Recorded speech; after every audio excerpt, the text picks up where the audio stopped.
Hello there and welcome back to the Sleep Science. You've wandered into the frosty threshold of tonight's story, and everything around you feels locked in a world of ice. You can picture it right away. The crunch of snow underfoot, the distant groan of a glacier shifting like a massive living thing, and a sky that never really warms, even when the pale sun drags itself above the horizon. It's beautiful, but it's also the sort of landscape where, if you accidentally set your mittens down, you'll be building a small memorial to them because they're never coming back. You probably won't survive this, but don't worry, we're just visiting with the safety blanket of imagination. So, before you get comfortable, take a moment to like the video and subscribe, but only if you genuinely enjoy what I do here. And while you're at it, drop your location and your local time in the comments. I love seeing where everyone is tuning in from. Now, dim the lights, maybe turn on a fan for that soft background hum, and let's ease into tonight's journey together.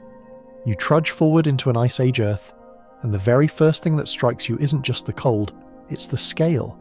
This isn't your familiar planet with cozy temperate zones and buzzing cities. Entire continents are buried beneath sheets of ice, thicker than the tallest skyscraper you know. North America, Northern Europe, and chunks of Asia lie smothered under glaciers that sprawl for thousands of miles. Pressing down with a weight that reshapes mountains and hollows valleys, the rivers you think you know are redirected, and seas shrink back as water locks into frozen prisons. Standing here, it feels less like Earth and more like a different planet altogether, one tilted towards silence, where only the hardiest survive. The Ice Age wasn't a single, uninterrupted deep freeze.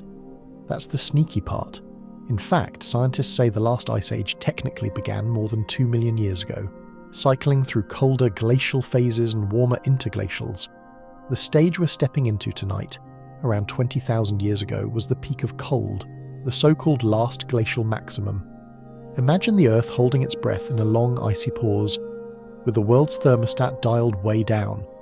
Historians still argue whether this period was more like a prolonged winter wonderland or a relentless grind of survival.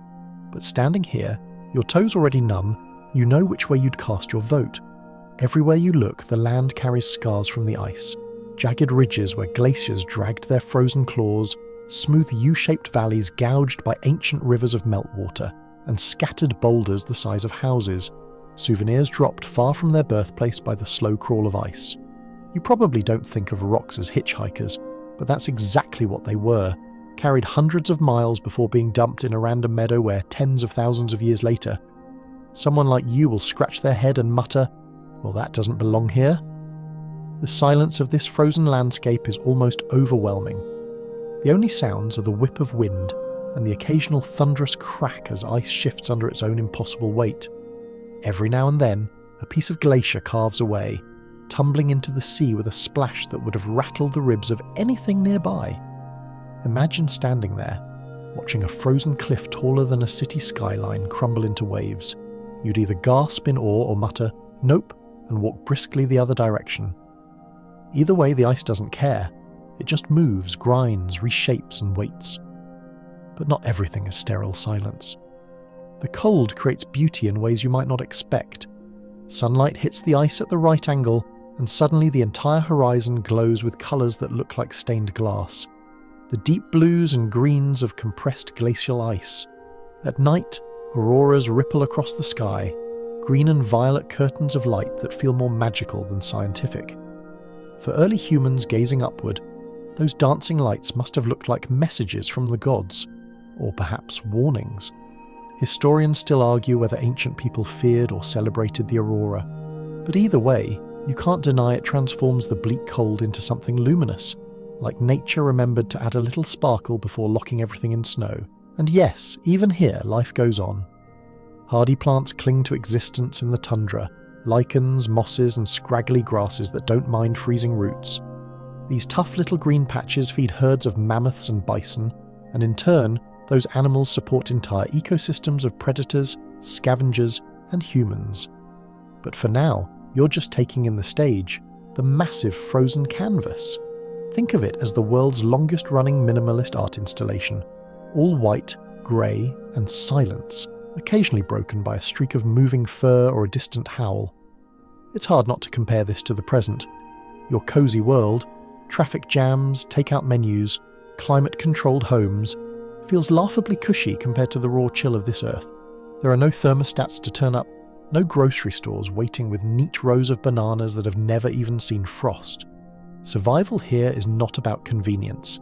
It's about grit, luck, and knowing where to find the next scrap of warmth. To a modern traveller like you, that lesson settles in quickly. The Ice Age wasn't designed with comfort in mind. Strangely enough, this frozen time also carved the landscapes you love today. Many of the Great Lakes in North America, carved by retreating glaciers. The rich soils of Europe's farmlands, deposited by wind-blown dust called loess, ground down from mountains by ice. Even the rolling hills and scenic valleys tourists photograph today are basically leftovers from glaciers throwing a millennia-long tantrum. You enjoy the beauty now, but it came at the cost of endless winters. The Ice Age shaped not just animals and humans, but also the literal bones of the Earth. Here's a quirky tidbit for your sleepy mind. Glaciers didn't just sculpt, they sang. No, not with microphones, but with vibrations. As the ice shifted and cracked, it created eerie sounds. Groans, pops, even tones like distant bells. Imagine lying in a cave, half asleep, listening to the ice outside hum like a cosmic refrigerator. Early humans probably wove these noises into their myths, perhaps believing spirits lived in the ice itself. And honestly, when your world is a freezing expanse with shimmering lights in the sky and glaciers that sing at night, who could blame you? This frozen stage is more than just a backdrop. It's a test. Every creature, every plant, every human band wandering across it has to adapt, invent, and sometimes fail. You'll walk with them soon, see the mammoths lumber by, huddle near human fires and watch predators stalk through the snow, but for now you're standing in the quiet majesty of a world caught between survival and beauty. It's breathtaking, intimidating, and oddly calming, the way only the harshest landscapes can be. You take a deep breath, feel it sting your lungs with cold, and let your gaze drift across the horizon. Somewhere in the distance a shape moves, big, shaggy, unmistakably alive. The Ice Age is far from empty, it's just waiting for you to look closer. You squint through the glittering haze of snow and there it is, your first proper introduction to the stars of this frozen stage, mammoths. Not the tidy, preserved skeletons you've seen in museums or the cartoon versions in children's movies, but the real, lumbering, shaggy beasts themselves. Each step they take sends a muffled thud through the frozen ground, and you can feel the vibration in your boots as though the earth itself is shifting under their weight.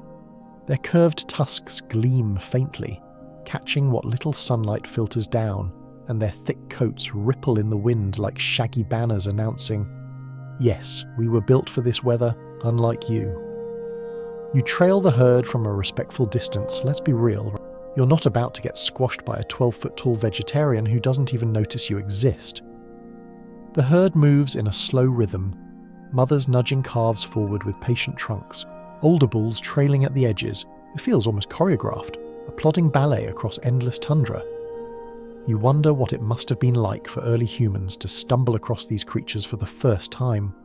Or, mixed with sheer terror, and maybe the thought, that's a lot of stakes if we can figure out how to not die hunting one. Mainstream history reminds you that mammoths were not some bizarre side branch of elephants.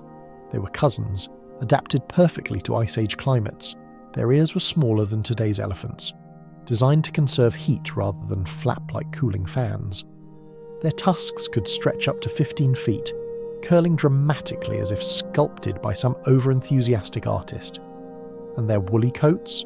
A double layer, long outer hair plus dense underfur, topped off by a nice layer of fat up to 4 inches thick.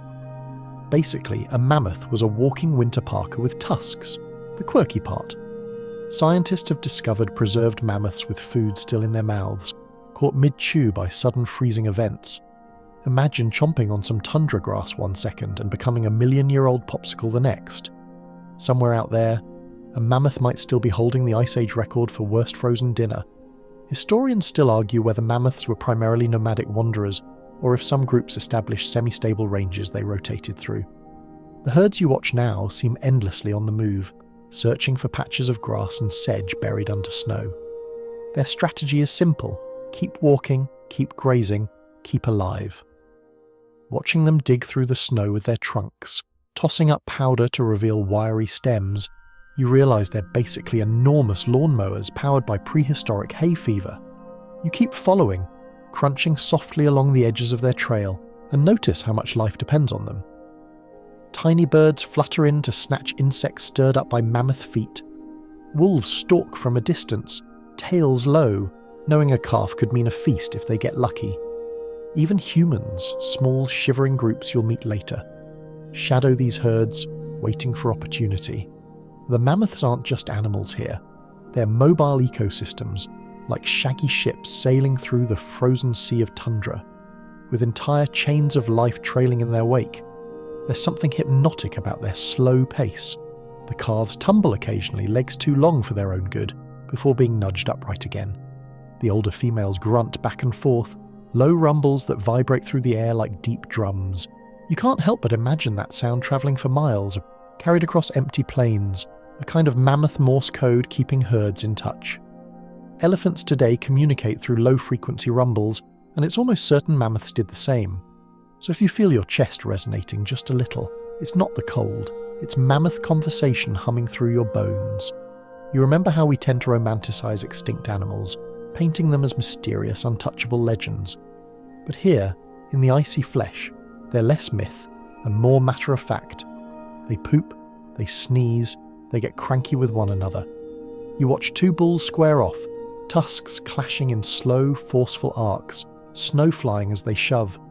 It's not a dramatic Hollywood showdown, just a heavy, awkward contest of strength until one decides breakfast is more important than pride. Then, with no ceremony, the loser plods back to the herd, probably muttering in mammoth speak about how the other guy just got lucky. Despite their size, mammoths weren't invincible. Predators lurked, yes, but the biggest threats were weather and scarcity. An especially harsh winter, a dry summer, or too much snow-bearing food could spell disaster.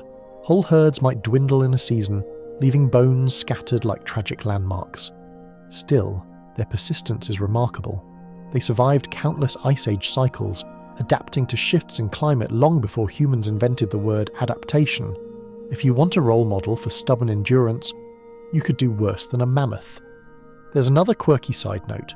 Evidence suggests that humans, even thousands of years after mammoths went extinct, remembered them in legends. Some scholars think that myths of giants with enormous bones might trace back to mammoth skeletons sticking out of riverbanks. Imagine stumbling across a fossilized femur taller than you are. Of course, you'd assume it belonged to some lost race of titans. The line between history and mythology blurred under mammoth shadows.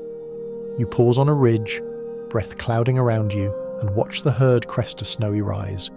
For a moment, they're silhouetted against the pale sky. Shaggy humps, sweeping tusks, calves tucked between legs. It's a strangely peaceful image, like a living painting. These creatures don't know they'll one day vanish, leaving only bones and frozen hair for us to marvel at. For now, they just keep walking, just keep eating, just keep existing in their colossal, clumsy grace. And you, lucky you, get to walk alongside them, just for a little while, wrapped in the quiet awe of a world where giants still roam. The mammoths fade into the swirling snow, their silhouettes shrinking until they're nothing more than dark humps on the horizon, and the silence creeps back in. That's when you notice something else, a faint flicker against the icy wind, the kind of warm glow that doesn't belong in a frozen wilderness. You follow it, crunching through drifts until the dim light resolves into a cave mouth, half hidden by snow. Smoke drifts upward, curling lazily despite the biting cold. The closer you come, the more you hear it. The crackle of fire, the muffled murmur of human voices. Welcome to humanity's best trick in the Ice Age, firelight. You duck inside, brushing ice from your shoulders, and the warmth hits you immediately. It's not the kind of central heating you're used to, where you can adjust a dial and complain if it's 2 degrees too cold.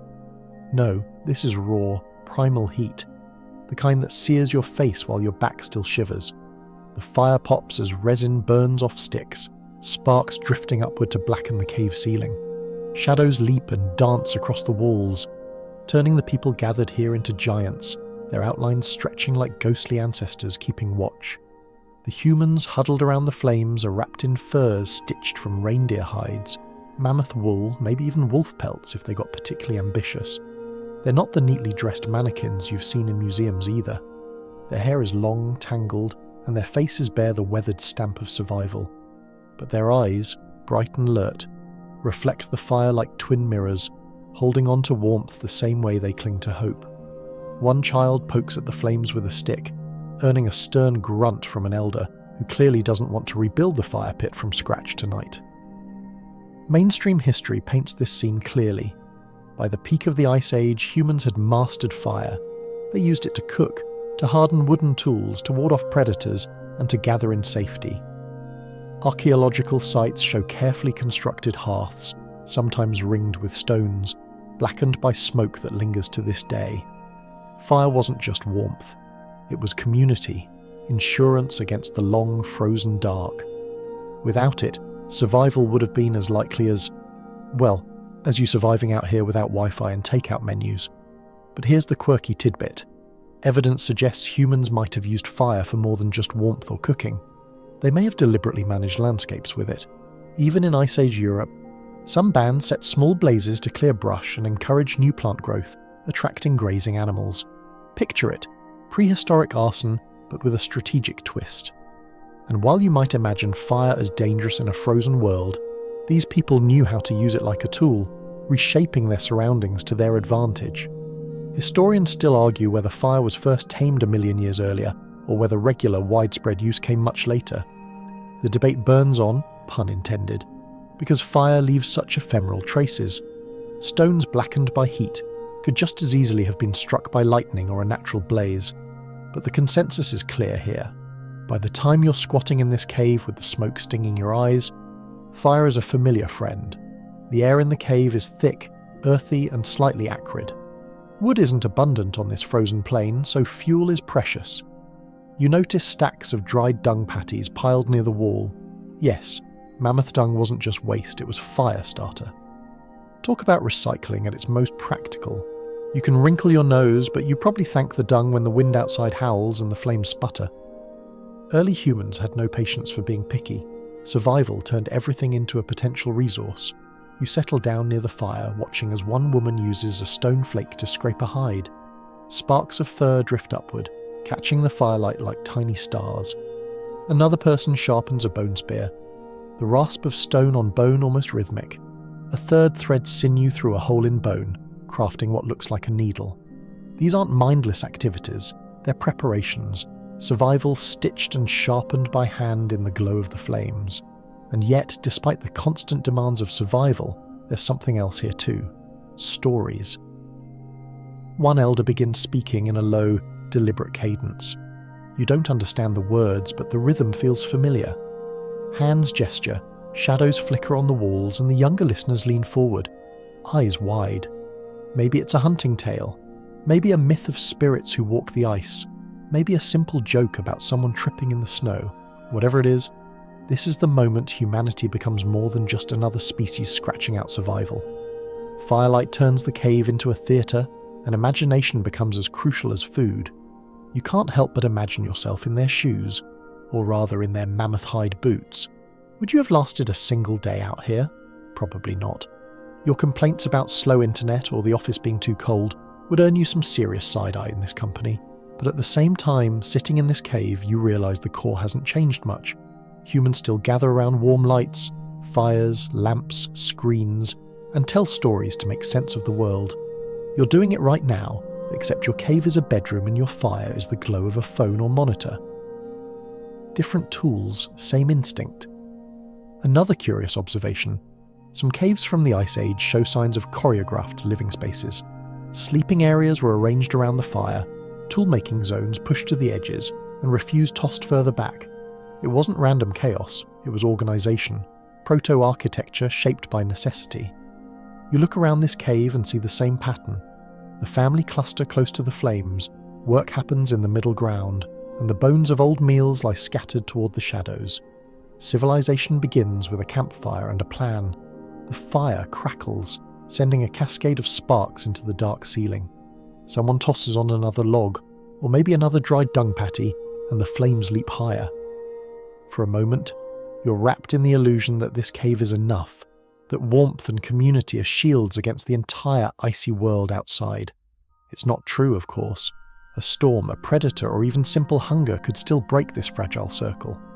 But in this moment, with the firelight reflecting in every eye, humanity feels stubborn, resilient, unwilling to yield, and you, a guest from the far future, sit with them in that glow, realizing that survival is not just about fire or food, it's about connection, about the stories that make the cold a little less overwhelming.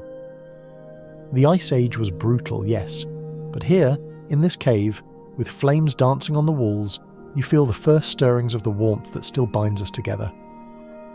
The firelight fades behind you as you step back into the open night. The cold presses in again, sharp and merciless, as if reminding you that warmth is always temporary here. The snow crunches underfoot, the sky spills out its stars in crystalline clarity, and then, just at the edge of hearing, you catch it, a low, echoing growl. The Ice Age isn't just mammoths and firesides, it's also teeth and claws, creatures that stalk the frozen dark with hunger burning hotter than any flame. Welcome to Predator Country. Your eyes adjust, scanning the pale expanse. Shapes move in the distance, silent and deliberate. A pair of dire wolves, bigger and bulkier than modern wolves, drift through the snow like grey shadows. Their shoulders ripple with muscle. Their paws spread wide to keep from sinking. Unlike their sleeker descendants, these beasts are built for brute force, with jaws strong enough to crush bone. You feel a shiver, not from the cold, but from the realization that if you'd been born here, you'd rank just a notch above delicious snack on the food chain. Closer to the tree line, another figure prowls. At first you think it's a lion, but then you notice the fangs, those absurd oversized sabers curving down from the upper jaw. The saber-toothed cat, Smilodon, pads forward with predatory grace, muscles sliding beneath its tawny coat.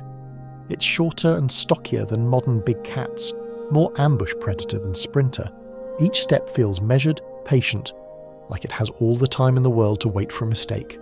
Those teeth, nearly 8 inches long, glint faintly in the starlight. They're impressive, yes, but also fragile, great for delivering one devastating bite, but not for the tug-of-war of a drawn-out fight. Mainstream history tells you these predators were apex hunters of their time.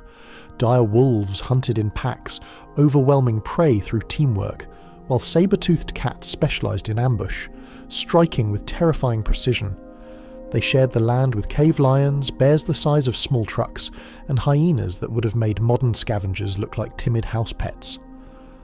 It wasn't just the cold that kept humans huddled in caves at night. It was the knowledge that the darkness crawled with predators more than capable of turning them into midnight meals. Here's the quirky tidbit. Despite their fearsome reputation, saber-toothed cats may have been surprisingly social. Fossil evidence shows healed injuries that would have left a solitary predator unable to hunt. This suggests others in the group may have helped feed and protect the injured. Imagine that. A creature with fangs like daggers, practicing prehistoric healthcare. Suddenly, your mental picture of Smilodon goes from lone assassin to terrifyingly supportive family member. Historians still argue whether dire wolves were hyper-specialized bone crushers or simply bulkier versions of grey wolves. Their skeletons suggest stronger jaws and shorter legs, but whether they were adapted for hunting giant prey or scavenging leftovers is up for debate. Standing here, watching them slink in unison across the snowy field, you get the impression they could have done both. Bring down a bison one day, crack through a mammoth carcass the next.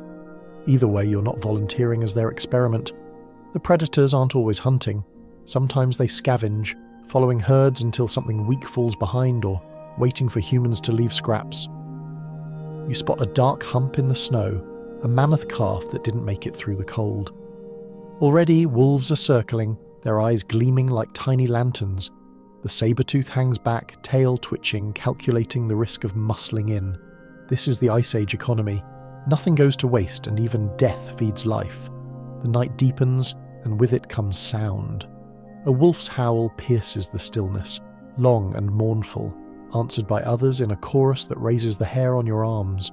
The saber-tooth slips into shadow, unwilling to face a united pack.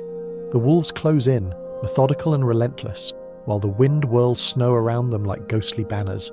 It's brutal, yes, but also strangely elegant. A dance of predator and prey that has played out for millennia. You think of the humans back in their cave, their fire glowing faintly in the distance. No wonder they painted predators on the walls alongside mammoths and bison. These creatures weren't just threats, they were symbols, teachers, perhaps even rivals. To coexist with them was to acknowledge your place in the same cold struggle. When a wolf's shadow passed too close to the firelight, every human heart must have beat a little faster, every hand tightened on a spear. What's remarkable is how closely your own ancestors walked this razor's edge. Hunting alongside predators meant competing directly with them for food. Sometimes, early humans stole kills, driving off wolves with fire and noise. Other times, they were the ones driven off, forced to retreat and hope for another chance. You can almost see it, a standoff at the edge of a snowy plain, glowing eyes locked across the dark, each side unwilling to yield. And yet, humans and wolves eventually struck a truce. Somewhere during this frozen era, the first tentative steps toward domestication began. A wolf, injured or bold, lingered near a human campfire. Scraps were thrown, tolerance grew, and slowly the predator became a partner. Out of this uneasy alliance, the first dogs emerged, proof that even in the harshest times, cooperation could be more powerful than competition. You watch the dire wolves in the distance and wonder if their shadows knew what future waited for some of their kind. The saber-tooth vanishes into the darkness, the wolves settle into their feast, and the night wind moans across the plain. You tighten your furs, shiver once and keep moving. The predators remind you that in the Ice Age, safety was never guaranteed. You might huddle in firelight, you might walk with mammoths, but just beyond the glow, teeth gleamed and eyes glowed, waiting. And somehow, that knowledge doesn't just terrify you, it humbles you. Because out here, every creature is just trying to survive, and the balance between hunter and hunted shifts with every heartbeat. The night fades, and when the pale sun finally lifts itself above the horizon, you find yourself walking not toward the forests or plains, but to the edge of a vast shoreline. At first it looks familiar, the sweep of water, the crunch of sand, but as your eyes adjust, the truth unfolds. The seas of the Ice Age are not the seas you know. They are smaller, tighter, pulled back as if the oceans themselves are holding their breath. Miles of seafloor lie exposed, stretching outward in muddy flats and frozen ridges, creating strange new landscapes. Welcome to the ice-locked seas. The glaciers that bury continents don't just sit quietly on land, they hoard water like greedy dragons. Every drop of rain or melt that freezes onto an ice sheet is a drop stolen from the ocean. By the peak of the last ice age, sea levels had dropped more than 400 feet compared to today. Imagine your favourite coastal city suddenly stranded inland, its beaches swallowed by cliffs of dry ground. The geography of the planet itself looked different, as though Earth had put on a temporary disguise. You pick your way along a shoreline that is both familiar and alien. Rocky outcrops jut from the muck where waves once crashed, and kelp lies stranded in long, slimy ropes, now frozen stiff by the cold.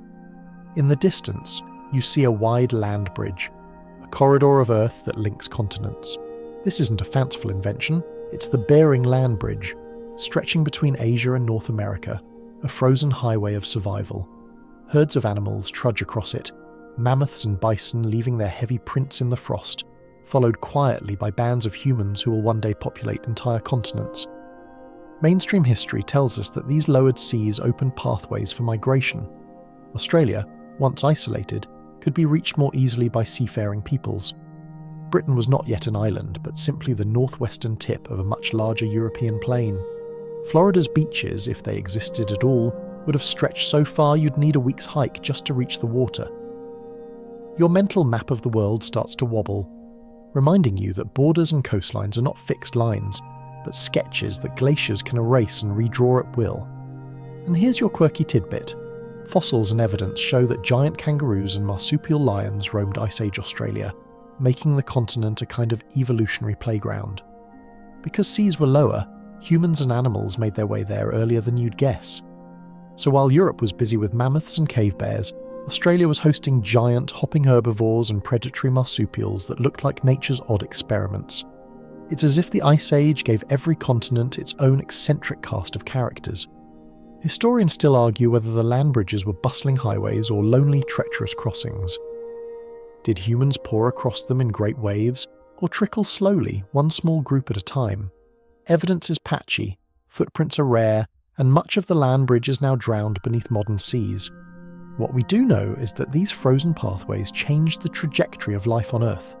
Without them, humanity's spread across the globe might have looked very different. You step onto the exposed seafloor, its surface hardened by frost. It feels eerie, walking where waves should be, as if you've trespassed into a world that doesn't quite belong to you. Shells crunch underfoot, stranded in the open air, their homes stolen by the retreating tide of history. Somewhere beneath you, deep channels carved by ancient rivers snake across the plain, reminders that even when oceans shrink, water always finds its path. The air near the ice-locked seas carries its own peculiar chill. Salt lingers faintly, but it's muted by the dominance of snow. Icebergs drift just offshore, some grounded in the shallow waters, their bulk frozen in place. They crack and groan, echoing like cannon fire across the still expanse. It's both beautiful and unsettling, this frozen shoreline that hums with the sound of water trapped in limbo. For early humans, these coasts offered both danger and opportunity. Exposed flats meant new hunting grounds. Seals, fish caught in shallow pools, seabirds nesting on cliffs. But the cold made travel brutal, storms whipped across the open expanses, and sudden thaws could turn stable ground into treacherous mud.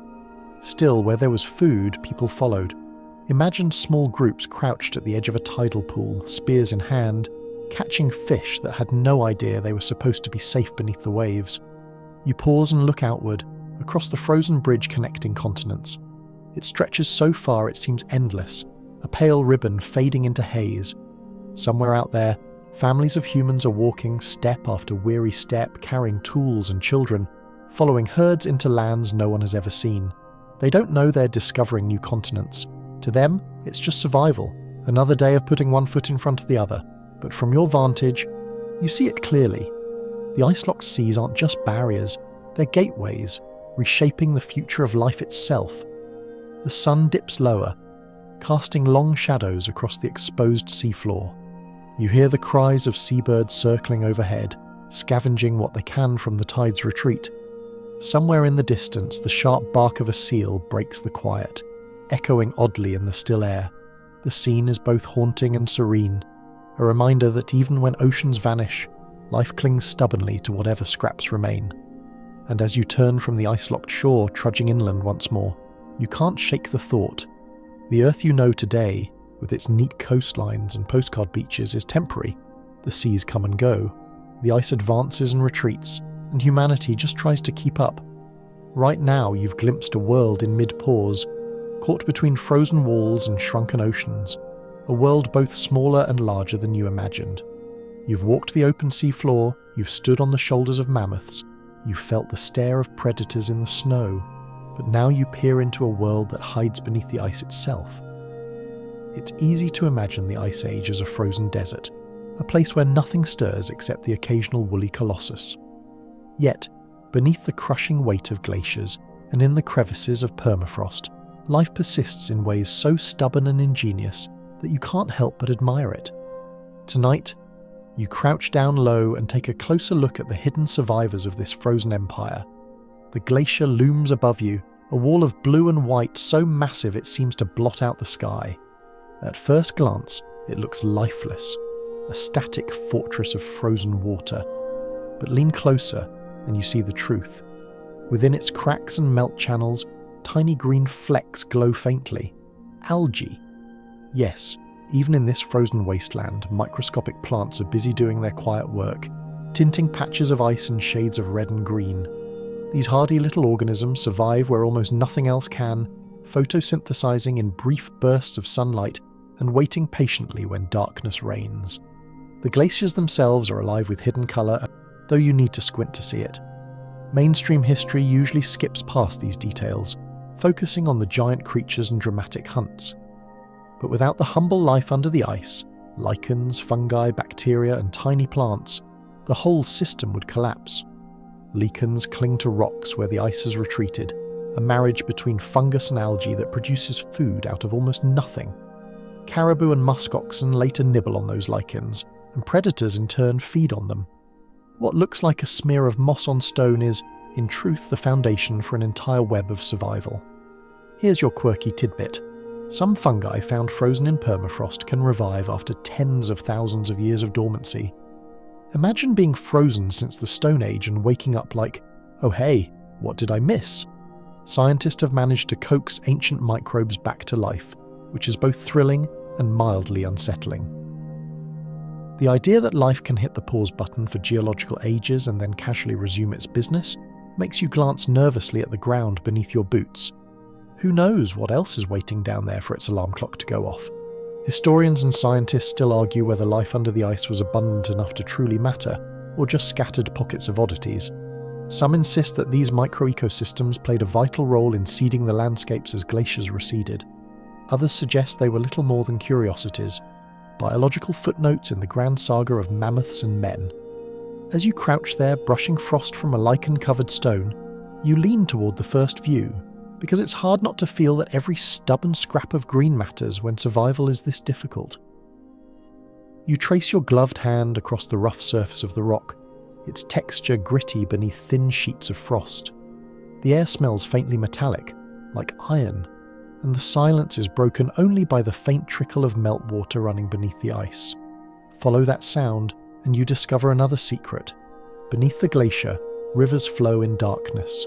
Cold, black channels snake through tunnels carved by pressure, creating entire hidden worlds. Blind fish and crustaceans live there, thriving in eternal night, their ancestors trapped when the ice advanced. It feels almost mythical, as though you've stumbled into a secret society of creatures who never knew sunlight existed. You press your ear close to the ice and hear it groan, a sound like distant thunder. Somewhere in that frozen body more life might be locked away. Spores, microbes, tiny seeds waiting. It's both unsettling and comforting to realize that life doesn't give up easily. Even when the surface screams empty, the shadows whisper endure. Take a step back and consider the broader view. The tundra itself, though bleak, carries threads of life woven tightly together. Hardy grasses poke up in tufts, bending but not breaking under frost. Small rodents burrow beneath the snow, their tunnels warm with stored seeds. Owls perch silently above, waiting for the faint rustle that betrays dinner. From the top of the food chain down to the microbial mats under your feet, it's a layered cake of existence, each tier fragile but real. And though your eye keeps drifting to the mammoths and predators, the showy celebrities of the Ice Age, it's these smaller, quieter players who keep the lights on, so to speak. Without mosses and algae, herbivores would starve. Without rodents storing seeds, predators would thin out. Without microbes cycling nutrients, even the soil would collapse. The frozen world survives not just on brute strength, but on persistence at the smallest scale. You crouch lower, letting your fingers skim the icy crust of permafrost. It feels hard as stone, yet you know it hides layers of soil and plant matter frozen in place for millennia. Sometimes, entire ancient forests lie entombed down there, roots and trunks preserved as though waiting for spring that will never come. The permafrost is both graveyard and time capsule, a place where Ice Age secrets linger, waiting for curious eyes. As the pale sun dips again, casting the ice in shades of pink and gold, you realize how strange it is that humans ever thrived here at all. They depended not only on mammoths and firelight, but on this quiet undercurrent of life beneath the ice. A scrap of lichen to feed a reindeer, a rodent's cache to keep a fox alive, a trickle of meltwater sustaining unseen algae. All of it added up to a fragile but functioning world. You take one last look at the glacier wall, its surface glowing faintly with hidden colours, and smile to yourself. The Ice Age may seem harsh, merciless and empty, but if you lean close, if you pay attention, you find it humming with quiet resilience. Life never truly abandons the stage. It just changes costume, hides in the wings, and waits for its cue to step back into the light. You've walked under the shadows of glaciers and traced the delicate greens of lichens clinging to stone, but now the earth shakes beneath your boots. The ground rumbles with a force that doesn't belong to the cold, a heat rising from deep within. You blink against the pale horizon and see smoke curling skyward, black against the white. Here in the middle of a frozen world, the Ice Age hides another contradiction. volcanoes burning beneath glaciers, fire erupting into winter. The scene is strange, almost surreal. Imagine a mountain capped in ice, snow cascading down its slopes, and then, suddenly, an eruption. Lava bursts forth, steam billows as molten rock meets frozen water, and entire valleys fill with ash. You'd think the Ice Age would be one long stretch of freezing monotony, but in truth it was punctuated by fiery interruptions. The planet doesn't stop being geologically alive just because the thermostat is dialed down. If anything, the ice made eruptions even stranger, sculpting landscapes unlike anything you'd expect. Mainstream history reminds you that Iceland, Kamchatka, Alaska, all these regions bore witness to volcanic activity during glacial periods. Beneath miles of ice, magma forced its way upward, melting caverns into glaciers and creating explosive bursts of steam and ash. In Iceland today, you can still find mountains shaped like flat-topped mesas called tuyas, volcanoes that erupted under thick ice sheets, their lava flows squashed by glaciers above them. They're geological fossils of firefighting ice, proof that the Ice Age wasn't only white and silent but sometimes roared with fury. Here's a quirky tidbit. Some scientists believe volcanic eruptions may have actually influenced the rhythm of ice ages. Massive eruptions could spew ash into the sky, dimming sunlight, cooling the Earth further. Or, in other cases, carbon dioxide released from long eruptions may have tipped the balance toward warming. It's a tug-of-war between ash that blocks and gases that trap heat, leaving you to wonder if volcanoes were the hidden conductors of Earth's icy symphony. Historians and climatologists still argue whether volcanic pulses sped up the end of the Ice Age or simply added chaotic beats to an already complex rhythm. You edge closer to the smoking cone, the heat rising in visible waves. Snow hisses and vanishes where it meets fresh lava, sending plumes of steam skyward. The air smells sharp and acrid, a mix of sulfur and scorched earth. Every inhale burns, as though the planet itself is exhaling straight into your lungs. You watch as the black lava cools instantly on contact with ice, cracking into jagged formations. Some flows vanish into crevices, racing beneath glaciers like fiery rivers, melting tunnels that will later collapse into gaping voids. It's destruction and creation at once, and you can't look away. Imagine being an Ice Age hunter stumbling across this. You'd be used to snow, to predators, to endless cold. But this? Fire bursting from the mountains, smoke blotting out the sky, the ground itself trembling. Of course, early humans spun myths around it. Volcanoes must have felt like the breath of gods, the anger of spirits trapped beneath the world, or perhaps even a portal to another realm. You can picture the stories told in flickering caves. The mountain is alive, the fire eats the snow, beware its hunger.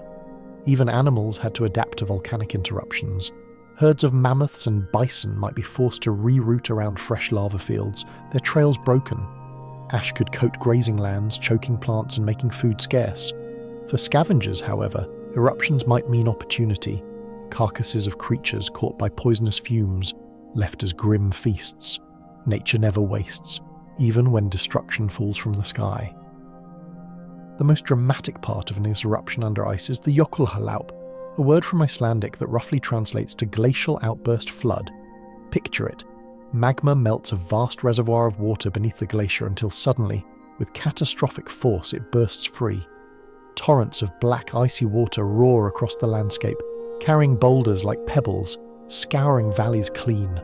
Entire landscapes are reshaped in hours, and the echo of that flood lingers for centuries. Even today, geologists can trace these flood paths across North America and Europe, scars of ancient tantrums where fire and ice conspired to unleash chaos. You crouch on a ridge, watching lava creep like a glowing river through shattered ice. The crack and hiss fill your ears, a strange counterpoint to the usual silence of the Ice Age. For a moment, the cold feels distant, beaten back by the sheer ferocity of Earth's core. You realize something important. The Ice Age wasn't just an age of cold, it was an age of extremes, where heat and frost collided, sometimes violently, shaping a planet of paradoxes. Think of the modern landscapes we admire. Towering mountains, wide valleys, fertile plains. Many of these exist because of this very tension. Glaciers carved the ground, yes, but volcanoes spilled minerals that enriched the soil. When the ice retreated, those minerals nourished forests, meadows, and farmland.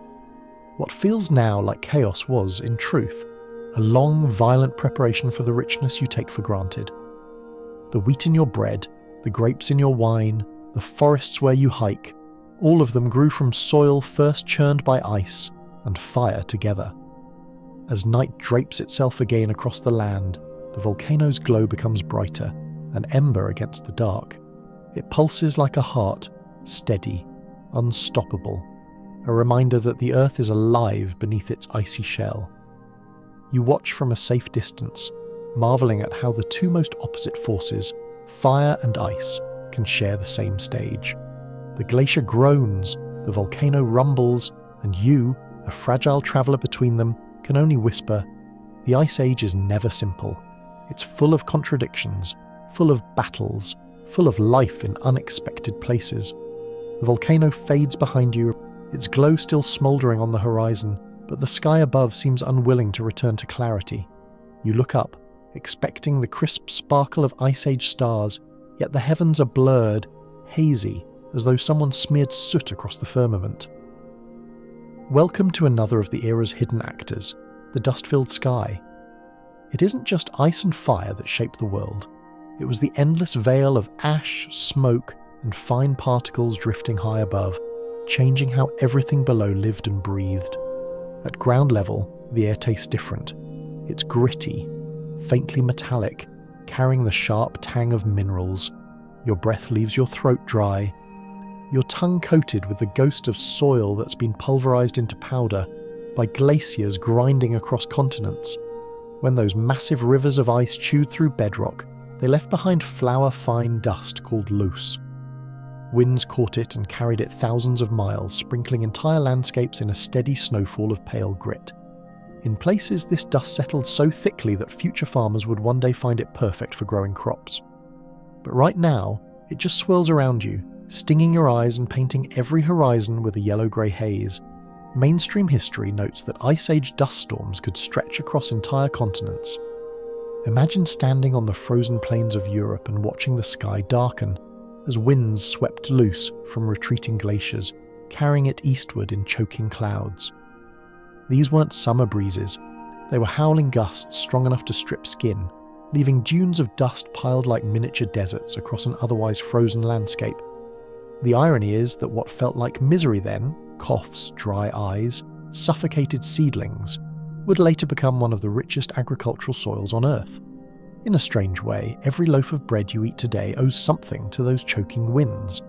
Here's your quirky tidbit. Some scientists suggest Ice Age dust may have influenced the oceans themselves.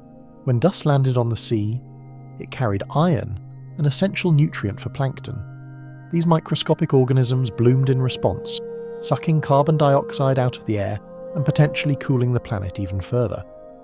So, yes, the Ice Age may have been self-sustaining partly because glaciers were essentially grinding up giant vitamin tablets for the ocean. Picture a glacier as a clumsy chef sprinkling iron seasoning into Earth's soup, and suddenly the climate makes a bit more sense. Historians and climatologists still argue how much of the Ice Age's chill was directly tied to volcanic ash and loess in the air. Some claim that without the dusty skies, the glacial maximum might not have been as severe. Others argue that dust was more of a symptom than a cause, a side effect of expanding ice sheets and retreating vegetation. You stand under the dim haze, feeling the grit crunch against your teeth, and realize the truth is likely somewhere in between.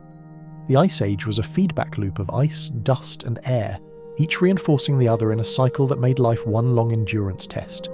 You tilt your head back and squint. The sun looks muted, a pale disk struggling to shine through the suspended particles. The light is softer, almost dreamlike, but it's also weaker. Plants that rely on sunlight must strain, and animals that rely on plants must wander farther. Even the temperature beneath this dusty veil is altered. Cooler in some places, strangely warmer in others, as heat is both blocked and trapped. It's like the atmosphere can't decide whether to hand you a blanket or steal one away. For humans, the dusty sky was a constant nuisance, but also a canvas. Archaeologists have found cave paintings that may reflect atmospheric conditions, scenes where animals are sketched beneath strange skies, or where fiery red pigments dominate. It's tempting to wonder whether some of those ancient artists were trying to capture not just the beasts of their world, but the very air they breathed. Imagine sitting by firelight, coughing into your furs, then deciding the sky deserves a place on the wall beside the mammoth. As you walk, the wind picks up and the world grows ghostly.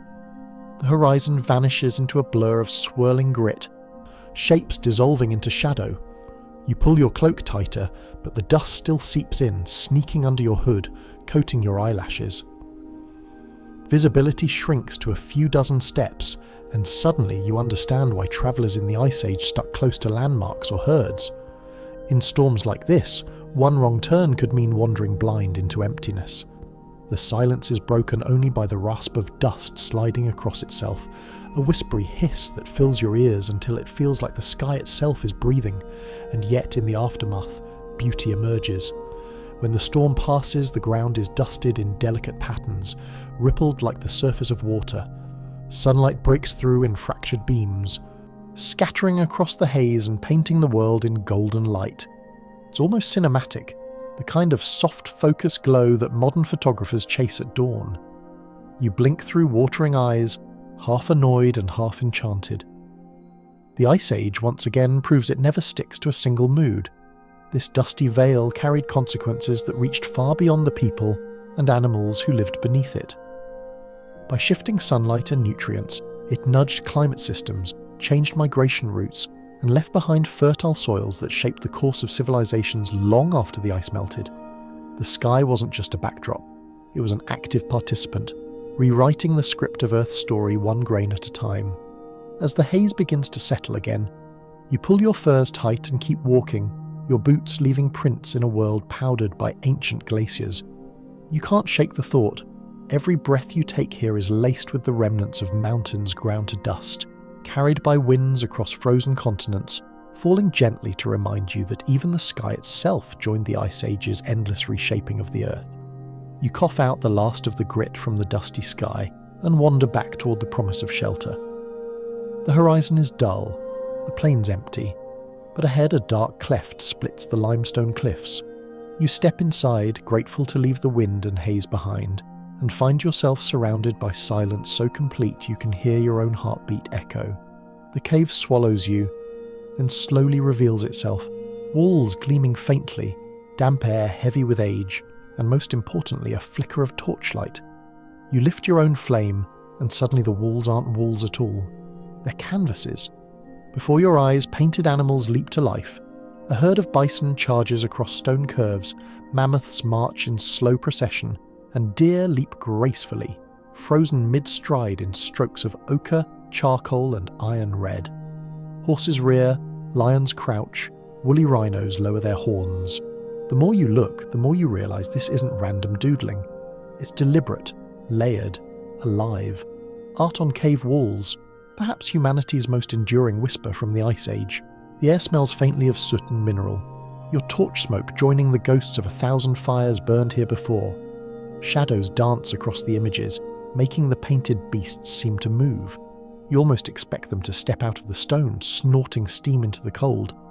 This is no passive viewing gallery, it's immersive theatre, an experience carved and coloured by people who knew the world's harshness and still found time to paint beauty.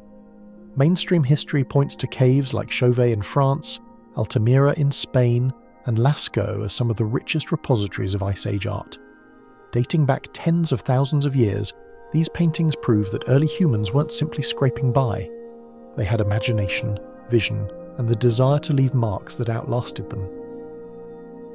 The precision of shading, the layering of pigment, even the way artists used natural bulges in the rock to give animals three-dimensionality. These weren't crude scribbles, they were masterpieces, equal to any modern gallery. Here's your quirky tidbit. Some scholars think these caves functioned almost like early cinemas. Flickering torchlight would animate the painted animals, their forms seeming to move as shadows shifted. Imagine children sitting wide-eyed as the walls around them came alive with charging herds, while elders told stories to match. It's hard not to see the parallel to your own world, swapping caves for theatres, torches for projectors, charcoal for CGI. Different tools, same instinct, gather together, dim the lights, and tell a story. Historians still argue why these paintings were made. Were they records of hunts, magical charms to ensure success, spiritual rituals, or simply decoration to brighten cold, dark nights? The debates rage on, but the truth may be that they were all of these at once. Humans have always multitasked meaning, turning the practical into the spiritual, the mundane into the sacred. You stand before a painted mammoth and wonder. Was it a prayer, a trophy, or just someone saying, "Look at this majestic beast I saw today"? As you walk deeper, the scale of the work becomes overwhelming. Layers of animals overlap, suggesting generations of artists return to the same walls, adding, retouching, continuing the conversation across centuries. Some figures are small, sketched in fine detail, others loom large, drawn with bold strokes. In one alcove, handprints bloom across the stone, palms outlined in red pigment. They're so direct, so personal, you feel as though someone has just pressed their hand there moments ago. Reach out and your palm nearly fits. Across tens of thousands of years, you touch the hand of an ancestor. The silence is broken by your footsteps crunching on grit, the faint drip of water in the depths. You imagine the artist here, crouched in smoky light, grinding pigment from minerals, mixing it with fat or spit, pressing it onto stone with fingers or blowing it through hollow bones to create soft sprays. Each stroke was labour, and each labour carried intention.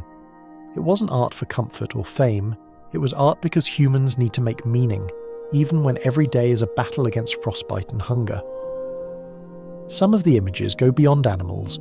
Geometric shapes appear, zigzags, spirals, dots, that may symbolise something lost to time. Were they maps, calendars, pure decoration? No one knows. But staring at them, you sense that even in the Ice Age, abstraction was part of the human mind. It wasn't enough to capture what was seen. There was also a drive to capture what was felt. You pause before one of the great panels, a bison, massive, muscles rippling, eyes fierce. Its flank is darkened, perhaps pierced with lines that suggest spears. Is this a record of a successful hunt, a vision of what was hoped for, or a warning of the danger in facing such a beast? You lean closer, soothed by the earthy smell of pigment, and realise the ambiguity is part of the art's power. These images aren't simply frozen in time, they're still alive because they demand interpretation. And then the strangest thought slips in. What if these paintings were also a way to cope? Imagine living under constant cold, with predators at the door and hunger never far away. The act of creating, of shaping pigment into form, might have been therapy, a way of saying, "We're here, we see, we matter." You glance at the handprints again and realise that above all else they scream existence. They're messages across millennia. We were here and we endured. As your torch flickers lower, shadows deepen, and the animals retreat back into stone. The air feels heavier now, as though the walls have closed their secrets once more. You step back toward the mouth of the cave, leaving the painted herd behind. But the images cling to you, stamped on your eyelids. Outside, the Ice Age stretches cold and indifferent, but inside that cavern, humanity declared itself through art. And so you walk on, warmed not by fire this time, but by the realization that even in the bleakest age, people found time to create beauty, an act of defiance as powerful as any spear. You leave the painted cave behind, blinking against the harsh white light outside, and your mind turns from art to something far more immediate: survival. Beautiful stories and handprints on walls are all well and good, but without tools, nobody makes it through the Ice Age. You shift your gaze down to your own hands and imagine what they'd need to hold if you lived here. Not a phone, not a coffee cup, but blades of flint, needles carved from bone, spears tipped with sharpened stone. Tonight, you're going to walk through the toolkit of Ice Age humanity, the arsenal that kept firelit families alive when the cold pressed hardest. It begins with stone. You kneel in the snow and pick up a chunk of flint, grey and unassuming, until you strike it against another rock. Chips fly sharp as razors, glinting with edges so fine they can slice skin with barely a touch. These weren't accidents. People of the Ice Age perfected the craft of knapping, striking stone at just the right angle to produce blades and points. You can almost hear the rhythm: crack, chip, flake, like percussion, each sound announcing another edge born. The flakes themselves, thin and deadly, were used as knives or scrapers, while the larger cores became spearheads or axes. Mainstream history traces these advancements through cultures. Clovis points in North America, Solustrian blades in Europe, each with distinctive shapes and flaking techniques. These weren't crude improvisations, they were as carefully designed as any modern tool, honed through generations of trial, error, and shared knowledge. You look at a spearhead carved tens of thousands of years ago and realise you're staring at the Ice Age version of engineering. Here's your quirky tidbit. Some archaeologists think certain tools were designed not just for function but for flair. Delicately shaped blades with extra symmetry may have been showpieces, used to display skill, attract mates, or signal status within a group. Imagine showing up at camp with the Ice Age equivalent of the newest smartphone, except instead of streaming videos, it was a spearhead so finely crafted that everyone whispered, "Okay, this person is going places." Historians still argue about how widespread the use of complex tools really was. Did every small band of humans innovate constantly, or were these breakthroughs scattered, appearing in certain regions and spreading slowly? Evidence suggests both. Some communities lived with simple flakes for millennia, while others leapt ahead, creating harpoons, atlatls, and even early sewing kits. You crouch by a fire pit in your imagination and picture two hunters arguing, one insisting a sharp stick is good enough, the other proudly brandishing a multi-part spear with detachable points. Innovation, it seems, has always been uneven. Bone was another gift of survival. You find a rib bone, smooth and pale against the snow, and imagine it hollowed into a flute. Yes, humans made music this way, or carved into a needle. That needle may be small, but it's revolutionary. With it, hides could be stitched tightly into clothes and tents, turning scraps of fur into armour against the cold. Picture a woman sitting near the fire, thread of sinew in hand, pulling it through the edge of a hide with a rhythm as steady as any loom. Each stitch is life, each seam the difference between warmth and frostbite. The spear thrower, or atlatl, was another marvel, a simple lever of wood or bone that extended the human arm, hurling spears farther and harder than muscle alone could manage. Stand at the edge of the tundra, grip the atlatl, and feel the spear fly, a rush of precision and force that made humans far deadlier than their size suggested. It was the Ice Age's long-range weapon, the prototype of every bow, bullet, and rocket that would follow. Closer to camp, tools became more domestic but no less vital. Scrapers for cleaning hides, awls for punching holes, grindstones for preparing roots or nuts, each one carved from whatever material was on hand. Even fire-making had its tools, flint and pyrite struck together, tinder of dried grass or fungus waiting to catch a spark. Watching sparks leap and smoke curl upward, you realise that every strike was a gamble between warmth and freezing, between stew simmering in a hide pot and an empty stomach grumbling in the dark. And yes, cooking mattered. Though pots as we know them were still far in the future, people used pits lined with hot stones or containers made of hide to boil food. Drop glowing rocks into a water-filled pouch and you've got soup. Primitive, yes, but nourishing. Every clever workaround reveals the same truth. Survival meant seeing potential in everything, from bones to stones to the dung of mammoths. Waste wasn't an option. You picture the toolkit laid out, spearheads gleaming, bone needles sharp, fire tools ready, scrapers worn smooth by use. It looks modest compared to your modern gadgets, but in its context it's staggering. Each tool carries generations of trial, each refinement etched in the calluses of hands long gone. These weren't just objects, they were lifelines, extensions of human will against the indifferent cold. The wind howls outside the imagined camp, rattling the hide walls of a shelter stitched together with bone needles. Inside, the fire flickers and a set of tools lies ready for morning. Tomorrow they'll slice meat from bone, stitch a torn boot, spark another flame, perhaps even carve another painting on a cave wall. Tools don't just keep people alive, they give them the freedom to imagine tomorrow. And here, in the Ice Age, that freedom is everything. The toolkit of survival still clinks in your imagination. Stone edges, bone needles, sparks of fire. But outside the cave, the landscape groans under the weight of creatures so bizarre you have to rub your eyes to believe them. The Ice Age wasn't just mammoths and saber-toothed cats. It was a parade of strange megafauna, giants and oddities that seem almost cartoonish compared to today's familiar animals. Walk a few steps onto the tundra, and you're sharing space with beasts that look like they wandered out of a fantasy novel, but were in fact entirely real. The first hulking figure you notice is not a mammoth, but something even stranger, the giant ground sloth. And when we say giant, we mean it. Some species, like Megatherium, reached over 20 feet long and weighed as much as an elephant. It lumbers slowly across the frozen plain, its massive claws curling like sickles, not for slashing prey but for tearing down tree branches and stripping leaves. Imagine a sloth the size of a bus casually munching away like it owns the place. If you're tempted to call it adorable, remember that those claws could also shred you into confetti if you annoyed it. Next comes a creature armoured like a tank, the Glyptodon. At first you think it's just a boulder rolling across the tundra, until you realise it has legs. This Volkswagen-sized armadillo sports a domed shell made of fused bone plates, tough enough to withstand predator attacks and quite possibly jealous stares from Ice Age fashion critics.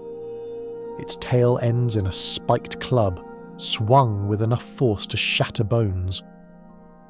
Watching one waddle past, you can't help but think nature briefly went through a medieval weaponry phase.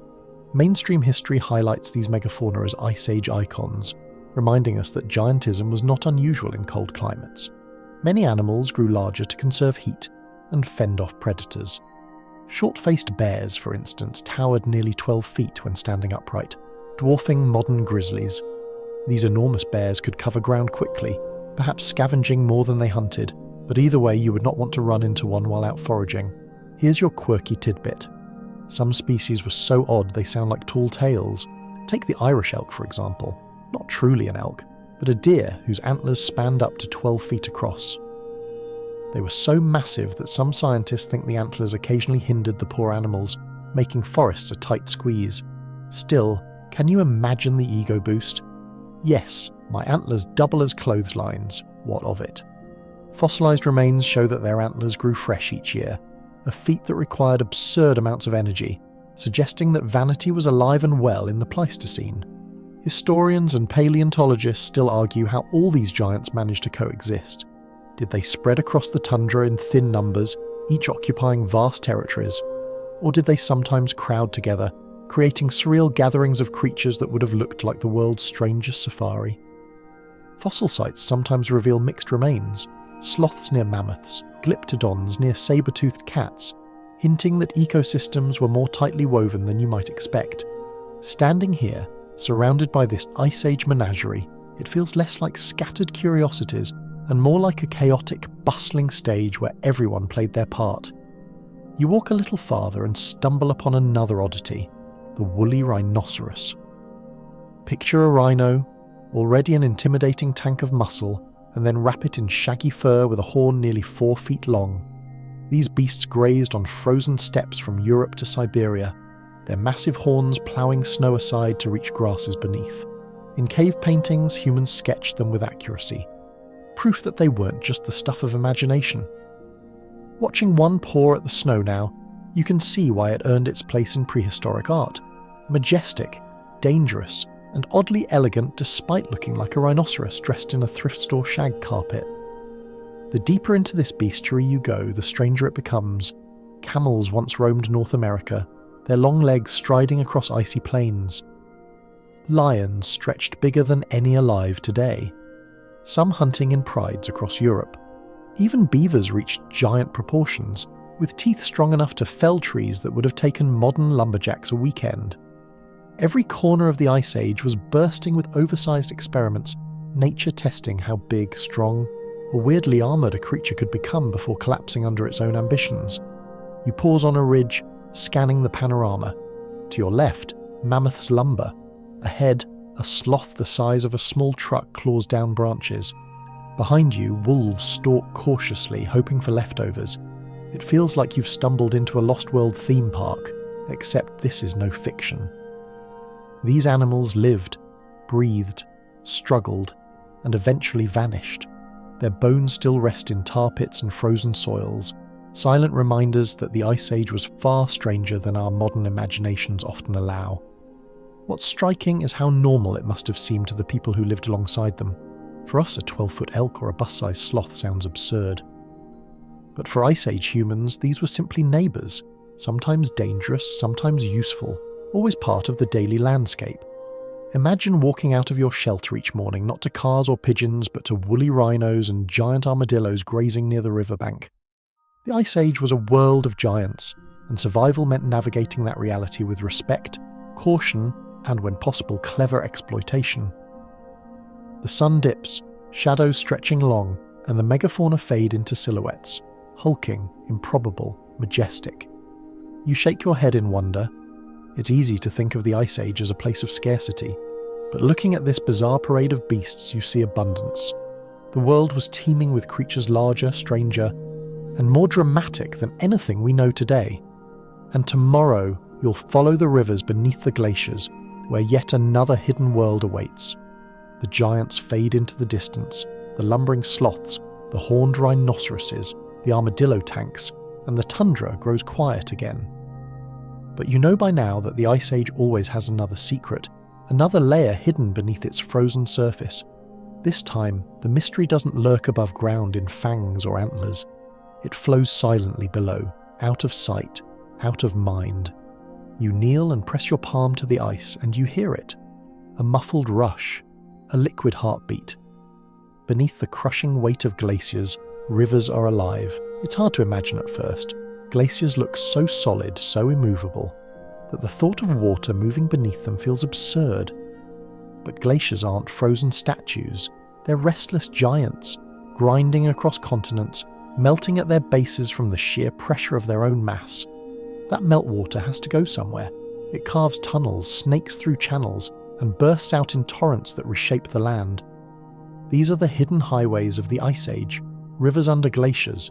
You slip into one of these subglacial passageways, narrow, dripping, echoing like a cathedral of ice. The walls glow blue, compressed crystals bending the light into eerie luminescence. Water rushes past your feet, black and cold, carrying with it grains of rock ground fine by the glacier above. The current hums with energy, tugging at your ankles as if eager to drag you into its endless journey. The sound is constant, like the roar of a distant train, reminding you that even in a frozen world, nothing truly stands still.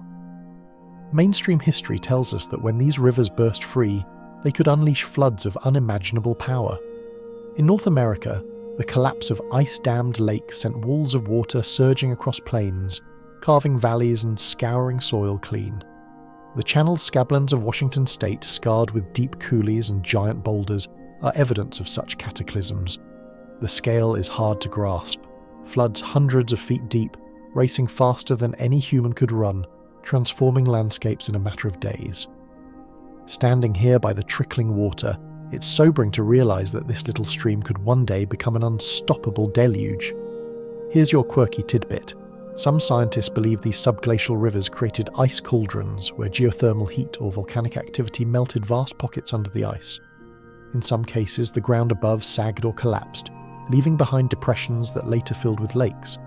Imagine walking across a glacier and suddenly finding yourself in a bowl-shaped sinkhole filled with steaming water.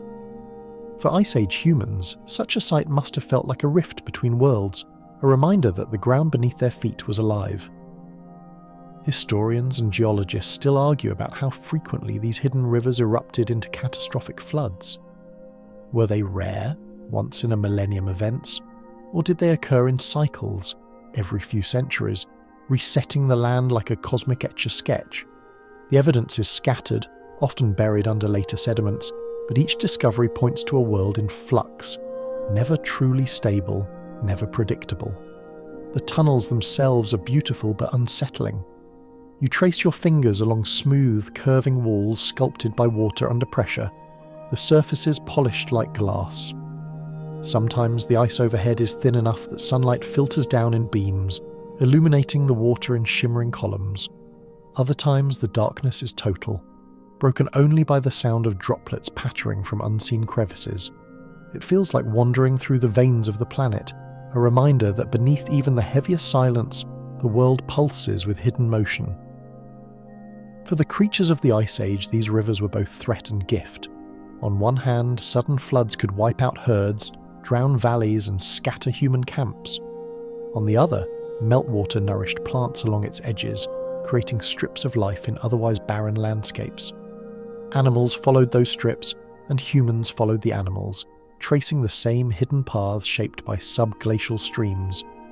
Imagine stumbling across a green ribbon of grass in the middle of a frozen plain, realizing it exists only because of a river you can't see, roaring far beneath the ice.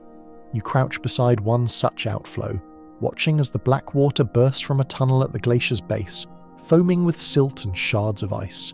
It carries with it the secrets of the mountain above, rocks, pollen, sometimes even ancient bones loosened from the glacier's grip. Every drop is a message, carrying fragments of history downstream. In a way, these rivers are storytellers, revealing the hidden life of the ice to anyone who bothers to listen. The sound grows louder as you walk, following the outflow until it broadens into a river winding across the tundra. Along its banks, plants cling stubbornly, roots gripping mud enriched by minerals. Birds wheel overhead, scavenging fish stunned by sudden changes in current. In the distance you see movement, a herd of reindeer grazing along the river's edge, drawn by the narrow band of green. Even here, life bends toward water, just as it always has.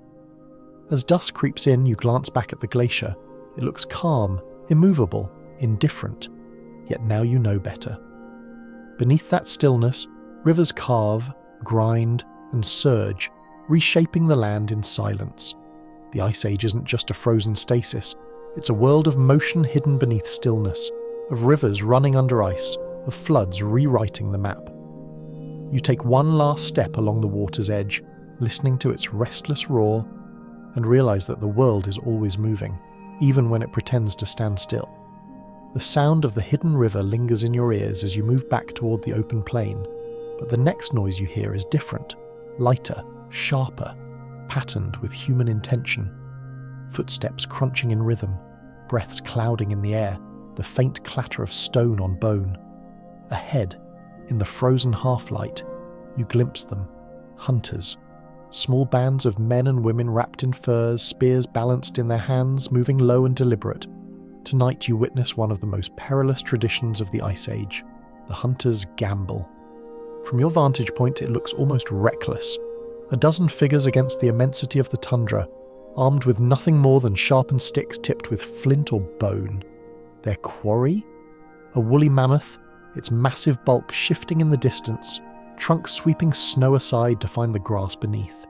It is bigger than their entire group combined, stronger than any weapon they carry, yet they circle it with determination. This is the gamble. Risk everything for a feast that could feed the clan for weeks, or fail and face hunger that gnaws as fiercely as any predator. Mainstream history tells us that Ice Age hunting was rarely random. It required planning, coordination, and knowledge passed down across generations. Hunters studied herds, watched for weak individuals, drove animals into bogs or toward cliffs. A successful mammoth hunt was less a heroic charge, and more a chess game played on icy plains. Spears were thrown with atlatls for extra force, traps were dug where hooves might stumble, and fires or noise were used to corral beasts into kill zones. Looking at the hunters now, you see the echoes of strategy, gestures exchanged, paths chosen carefully, patience stretched thin. Here's your quirky tidbit. Evidence shows that humans sometimes use natural traps like frozen rivers or muddy pits to immobilize giant prey. Imagine coaxing a 2-ton bison onto thin ice and then waiting for it to crash through, suddenly helpless. Not exactly the cinematic image of a spear-wielding hero, but survival rarely cares about style points. Cleverness, not brute force, was humanity's true weapon. Historians still argue how central hunting was to Ice Age life. Were mammoths and bison the staples of diet, or were plants, fish, and small game more reliable? Some researchers insist that the romantic image of constant big-game hunts exaggerates the truth. Others argue that without these hunts, groups would not have survived the harshest winters. The debate hums on, but standing here, you feel the tension in the hunters' bodies. Whatever the ratio, the stakes are undeniable. One kill could mean safety, warmth, and full bellies. One failure could mean desperation. You crouch low, watching as the hunters inch closer, their breath plumes in unison, their spears glint faintly in the pale sun. The mammoth shifts, ears twitching, trunk sniffing.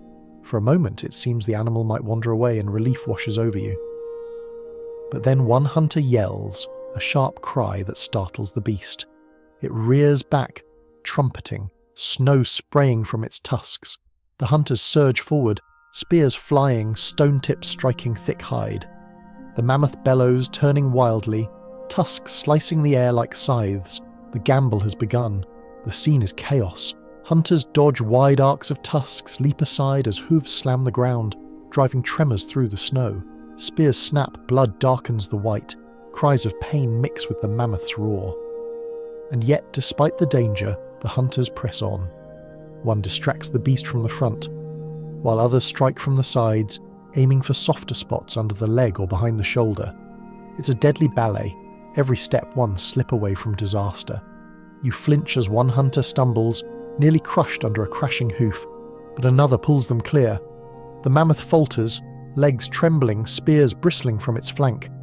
With one final bellow, it collapses, shaking the ground as it falls. Silence follows, a stunned, ringing quiet that lasts longer than it should. Then, slowly, the hunters raise their voices in a chorus of relief. The gamble has paid off. The aftermath is as important as the hunt itself. Knives of flint and obsidian emerge, slicing thick hide into strips. Fat is rendered into fuel for lamps and cooking, bone set aside for tools and shelter frames. Even the stomach contents may be scavenged for half-digested plants, a reminder that in the Ice Age, nothing goes to waste. You watch as families emerge from the distance, children running forward, elders smiling through exhaustion. The kill isn't just survival, it's celebration, community, proof that risk can be met with triumph. And yet, the shadow of failure never disappears. For every successful hunt, there were surely others that ended in loss, in injuries, in bitter retreat. The gamble was relentless, unavoidable, stitched into the fabric of life. To live in the Ice Age was to balance constantly between danger and reward, between hunger and feasting. You can almost hear the whispered prayers in the firelight that night. Gratitude to the mammoth, pleas for another chance tomorrow. You step back, letting the scene fade into smoke and shadows. The hunters carry their prize home, their voices fading into the cold. Above, the stars prick the sky, indifferent to the triumph below. And you, standing at the edge of the plain, realize that the gamble wasn't just about food. It was about survival itself, the constant wager that defined every day of life in the Ice Age. The echoes of the hunt fade into the frozen night, but something else lingers in the air, something quieter, heavier, older than spears and blood. The hunters have returned to their camp, their mammoth divided into meat and marrow, yet the mood is not only feasting. You follow the group into a hollow of stone where fire crackles low, and here you notice objects not meant for cutting or stitching or scraping. Small figurines, bones arranged deliberately, shapes carved in ivory and stone. These are not tools of survival, these are echoes of ritual. You kneel beside one of the fires and watch as a woman unwraps something from a pouch of hide. She holds it carefully, reverently. A small figurine, a rounded form with heavy hips and breasts, its face scarcely marked. You recognize it instantly.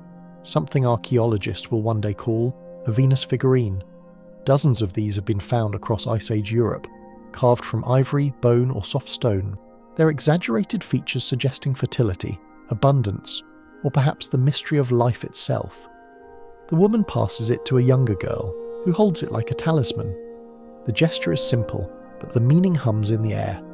Mainstream history marks these figurines as some of humanity's earliest art objects tied to belief. Some argue they were charms for fertility, others that they symbolized goddesses, ancestors, or even self-portraits made by women looking down at their own bodies. Whatever their role, they reveal a truth. Survival wasn't just about meat and shelter. It was also about hope, faith, and the need to place meaning in a world of cold and danger. Here's your quirky tidbit. In one burial site, archaeologists found a man laid to rest with mammoth bones forming a kind of frame around his body, red ochre sprinkled over the grave like symbolic blood. Whether this was decoration, ritual, or protection for the afterlife, no one knows. But it suggests that Ice Age people saw death not as an end, but as a passage, They prepared their dead with care, offering gifts, pigments, even tools, because who wants to face eternity without your favourite spearhead? Historians still argue whether these rituals represented organised religion or something looser, more fluid, personal charms, local traditions, half-formed myths. There is no holy text, no surviving scripture, just bones, pigments, carvings, and the stubborn sense that people believed in something greater than themselves. Standing here, surrounded by firelight and figures murmuring chants, you feel it too. The Ice Age may have been brutal, but it was never soulless. The air in the shelter is thick with smoke and the scent of burning fat. Shadows ripple across the walls, playing tricks with your eyes. You see hunters swaying, their voices low, repeating sounds that seem older than words. Some stamp the ground, others clap stones together, the rhythm steady, hypnotic. You realise you're watching a ritual dance, a performance that binds the group together. Perhaps it honours the mammoth just killed, perhaps it calls for luck on the next hunt. Perhaps it simply eases the terror of existence. But in that moment, it transforms survival into ceremony. You glance toward the children, who watch wide-eyed as elders paint red lines on their cheeks with ochre. It is more than play, it is initiation. Through ritual, knowledge passes and identity is forged. The Ice Age isn't just about enduring, it's about belonging. Each child learns not only how to throw a spear, but also how to stand in the circle, chant with the group and carry the figurines into the future. Step outside and you'll find more evidence of rituals scattered across the land. Stone circles, perhaps aligned with stars. Graves adorned with beads made from shells carried far inland, proof of symbolic exchange. Even animal skulls arranged deliberately in caves, suggesting reverence or fear. Imagine stumbling upon a chamber filled with bison skulls stacked like offerings. It would feel as eerie to you as it must have felt sacred to them. You crouch near one such symbolic arrangement now, a wolf skull set carefully at the entrance to the camp, its hollow eyes staring outward. Protection, warning, a message to spirits or rivals. The ambiguity leaves space for imagination, and perhaps that is the point. Ritual doesn't answer questions, it teaches people how to live with uncertainty. In a world of ice, predators, and famine, belief was as much a tool as a flint blade. The fire crackles lower, the chants soften, and one by one the group settles into sleep. The figurine is tucked back into its pouch, the skull remains in its silent vigil, the ochre burns faintly on cheeks. You step back into the night, snow crunching under your feet, and the stars spread above like a frozen sea. For a moment the cold feels less sharp, as if the rituals themselves cast a warmth that fire cannot. You realise then that these echoes, figurines, pigments, chants, are not just curiosities for archaeologists. They are proof of the human spirit, stubborn enough to carve meaning into the darkest winters. Survival alone was never enough. People needed stories, symbols, rituals. They needed to believe in something more than the cold. And as you walk away, the memory of those chants follows you, a hum in your chest, a reminder that even in the harshest age, belief was a torch carried through the night. The night is clear, stars burning sharp above you, but the air feels different, softer, almost gentle, as though the ice has exhaled. You tug your furs tighter, expecting the usual biting cold, yet your breath doesn't sting quite the same way. Something subtle is shifting. The Ice Age, for all its permanence, is beginning to loosen its grip. You feel it in the faint drip of meltwater, in the longer pause between frosts, in the whisper of warmth threading through the air. It is not dramatic, not yet, but it is relentless. The warming whisper has begun. You notice it first in the land itself. The frozen ground, once locked in iron hardness, shows signs of softening. Patches of green push tentatively through the snow, lichens, grasses, the first shoots of hardy plants. Streams that once froze solid now trickle with water, their surfaces cracking and flowing in the same breath. The tundra still stretches vast and barren, but its edges are fuzzed with promise. For the first time in millennia, Earth is stirring from its icy slumber. Mainstream history places this change roughly 20,000 years ago, during the gradual end of the Last Glacial Maximum. Temperatures rose only by a few degrees at first, but in a climate this finely balanced, even a small nudge tipped the scales. Ice sheets began to retreat. their colossal weight melting back mile by mile. The sea, starved for millennia, began to rise as glaciers surrendered their stolen water. To you, watching from a ridge, the shift feels glacial, pun intended, but to the planet, it is a revolution in motion. Here's your quirky tidbit. Pollen trapped in ancient sediments shows how quickly ecosystems responded to warming. Layers reveal sudden shifts from tundra plants to birch and pine forests, like pages in a diary recording Earth's spring awakening. Imagine being an Ice Age mouse, used to nibbling scraggly grass, and suddenly finding yourself in a forest full of nuts. It must have felt like stumbling into the world's most unexpected buffet. Historians and climatologists still argue what sparked this warming. Was it subtle changes in Earth's orbit, Milankovitch cycles nudging sunlight distribution? Was it carbon dioxide released from oceans and soils, or perhaps volcanic activity playing long games with the atmosphere? The debate is ongoing, but standing here, you don't need the mechanics to feel the outcome. The air has shifted, the ice is retreating, the world is changing. For the animals, the whisper of warmth is both gift and threat. Mammoths find new grasslands opening before them, yet predators follow close behind. Reindeer and bison shift their ranges, chasing the sweet edge where melting tundra meets fresh growth. For giant sloths and woolly rhinos, the change is less kind. Their frozen kingdom begins to fragment, and not all are equipped to adapt. As warmth trickles in, extinction begins its slow drumbeat. You watch a herd of mammoths grazing under a pale sun, unaware that the very grass they enjoy will one day vanish beneath forests. For humans, the whisper is opportunity. Warmer weather means longer growing seasons for plants, more reliable migrations for animals, and fewer nights of bone-cracking frost. Caves are still useful, but camps can spread further. Shelters built from wood as forests reclaim the land.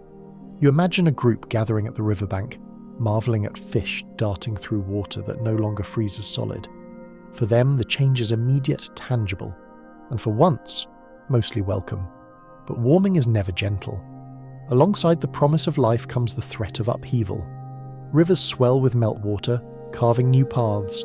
Glacial lakes form and burst, sending floods across plains. Valleys once dry become marshes, and predators shift into new territories.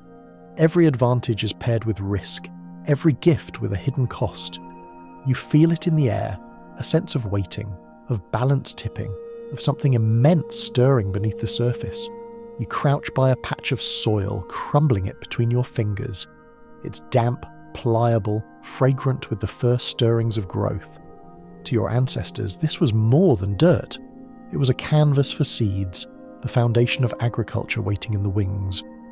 They couldn't know it yet, but the warming whisper carried not just survival, but the seeds of civilization itself. Without this slow thaw, without the retreat of ice, fields of wheat and rice would never have rooted. Humanity's future gardens were born here, in the quiet thaw of a frozen world. As the sun dips low, you hear water dripping from the edge of a retreating glacier, steady and rhythmic like a metronome. Each drop feels small, inconsequential. Yet multiplied by billions, it's enough to drown coastlines and redraw maps. That's the paradox of warming. It begins as a whisper, too soft to notice, then grows into a roar that cannot be ignored. You look out across the tundra and see both endings and beginnings woven into the same fading snow. The wind carries warmth tonight, just a fraction, but enough. You pull your cloak tighter, not because of cold, but because you sense what's coming. The Ice Age is unravelling, slowly, quietly, with every drop of meltwater and every green shoot. The frozen world yields to a new chapter, and you are standing on its threshold, hearing the first whispers of tomorrow. The whisper of warmth grows louder, and as you walk across the tundra, you realise it's no longer just a subtle change. The ground is softer, the rivers are swelling, and the air holds a dampness that wasn't there before. What began as trickles and drips has become torrents and collapses. The glaciers, once the lords of this frozen earth, are retreating. You stand on the edge of a valley and watch as an entire wall of ice groans, shudders, and then collapses with a roar so thunderous it shakes your chest. Welcome to the Great Melt, the moment when the Ice Age begins to truly unravel. The sound is impossible to describe. It isn't just a crack or a splash, it's an avalanche, a thunderstorm, and an earthquake rolled into one. Ice cliffs taller than skyscrapers carve into the sea, splintering into jagged blue shards. Waves crash outward, slamming against the coast with fury, sending sprays of icy mist into the air. The sea, greedy and patient, swallows its frozen prisoner, and you, watching from a safe ridge, realize you are witnessing the death of an empire. Mainstream history paints this period as violent and transformative. As glaciers retreated, they unleashed unimaginable floods. One of the most famous is the Missoula floods in North America. When an ice dam broke, water from a massive glacial lake surged across Washington and Oregon, carving canyons, stripping soil, and scattering boulders the size of houses. Imagine a wall of water 500 feet high racing at freeway speed. You'd have less chance of outrunning it than you would of beating a cheetah in sneakers. These floods weren't rare. They happened again and again, reshaping entire landscapes in the blink of an eye. Here's your quirky tidbit. Some geologists suggest the roaring noise of these megafloods may have been remembered in oral traditions as myths of great deluges. Later cultures spoke of floods that wiped out the world, of waters that cleansed and renewed. It's possible those legends were echoes of real, terrifying floods witnessed by ancestors standing exactly where you stand now. Imagine surviving such a cataclysm and then trying to describe it. The water ate the land, and you begin to see how myth and memory blur. Historians and scientists still argue how quickly the melt progressed. Did the glaciers collapse in rapid surges, sending the climate swinging wildly, or was it a slow but steady retreat? Evidence suggests both. Long centuries of gradual warming punctuated by sudden catastrophic pulses. For the people living through it, time may not have mattered. Whether the ice shrank inch by inch or mile by mile, the world they knew was crumbling beneath their feet. The physical changes are staggering. Where once there was tundra, wetlands form. Forests spread northward, birch and pine pushing into what had been icy deserts. Animals shift with the land, mammoths' herds dwindling while deer and elk multiply. Rivers carve new paths, lakes bloom in freshly dug basins, and coastlines creep steadily inland. Even the air changes thick with humidity, storms rolling where once only dry winds blew. To you, it feels like watching the set of a theatre being dismantled while the play is still running. For humans, the Great Melt was both blessing and curse. On one hand, new lands opened, forests offered wood, rivers brimmed with fish, and warmer climates eased survival. On the other, rising seas drowned ancient camps, floods swept away hunters, and prey animals vanished as ecosystems shifted. Imagine watching the land bridge your ancestors once crossed, Beringia, slowly disappear beneath rising waters, cutting off entire continents from one another. For those who stayed behind, it was simply gone. Swallowed by a sea that didn't care about migration routes or family ties, you walk down into a valley freshly carved by retreating ice. The ground is littered with erratics, giant boulders dropped like careless marbles by glaciers melting away. Streams braid across the plain, sparkling in the light, their water cold and fast. You scoop a handful and taste it. Pure, sharp, the flavour of stone and sky. Around you, the land looks raw, unfinished, as though the earth itself is still deciding what shape it wants to take. As evening falls, you watch the horizon.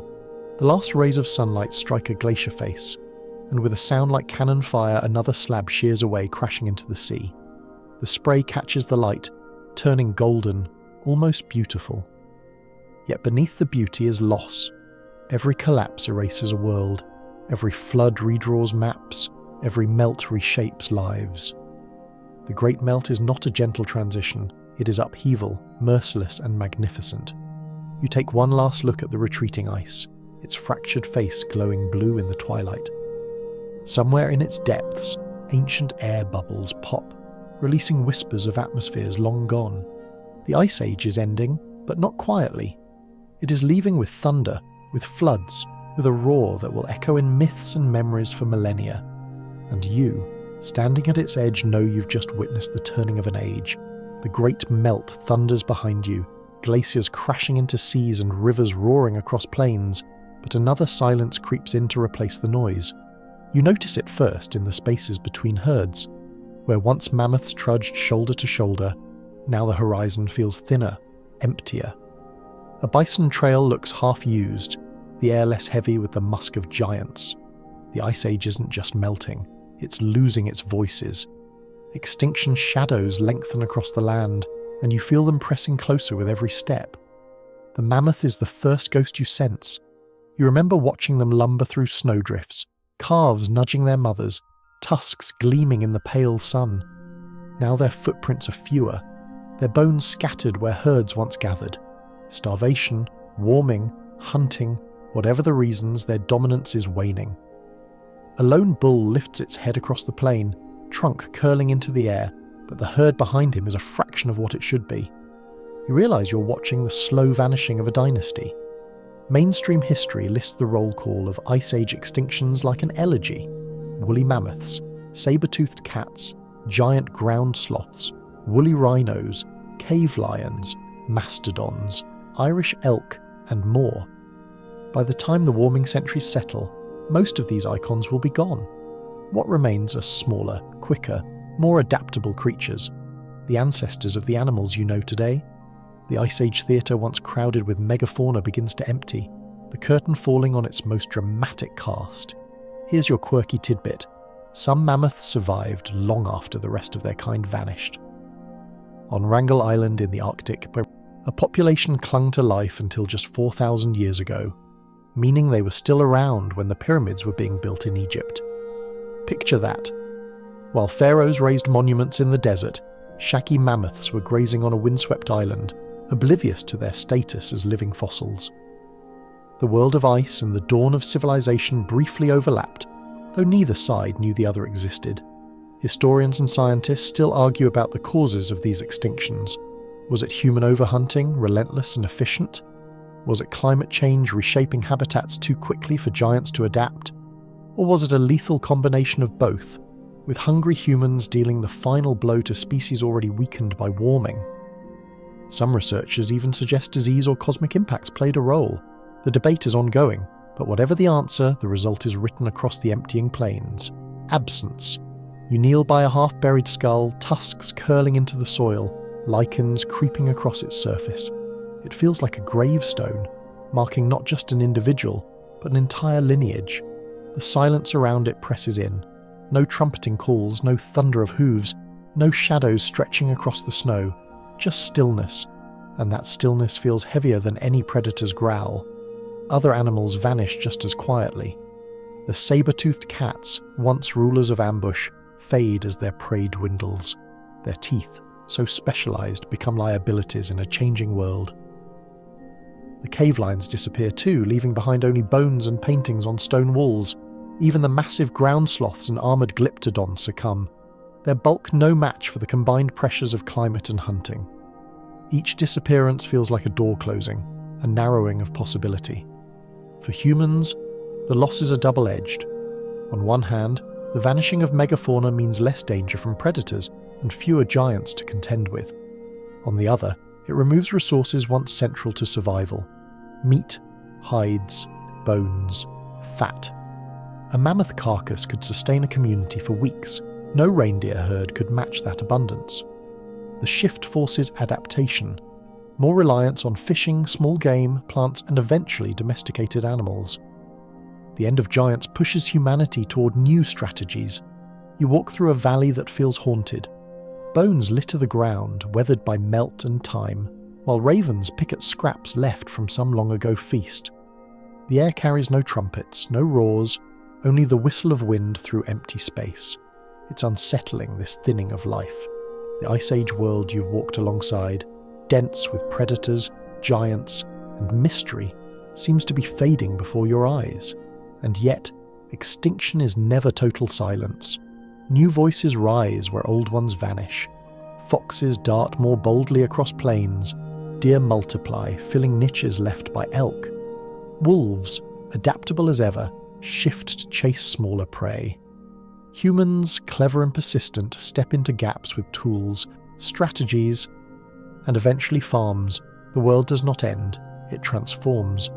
Still, as you turn back toward the horizon, you can't help but feel the ache of loss, the absence of majesty, the hollow left where giants once stood. The sun sets red against a line of retreating ice. and the shadows lengthen across the plain. You stand among bones that no longer move, tusks that no longer gleam, and paw prints that will never be filled again. The Ice Age is ending not with a single roar, but with a series of silences, and in those silences humanity takes one step closer to the world you know today. The plains grow quieter with the fading of mammoths and saber-tooths, yet one set of footsteps only multiplies. Where giants vanish, humans surge forward.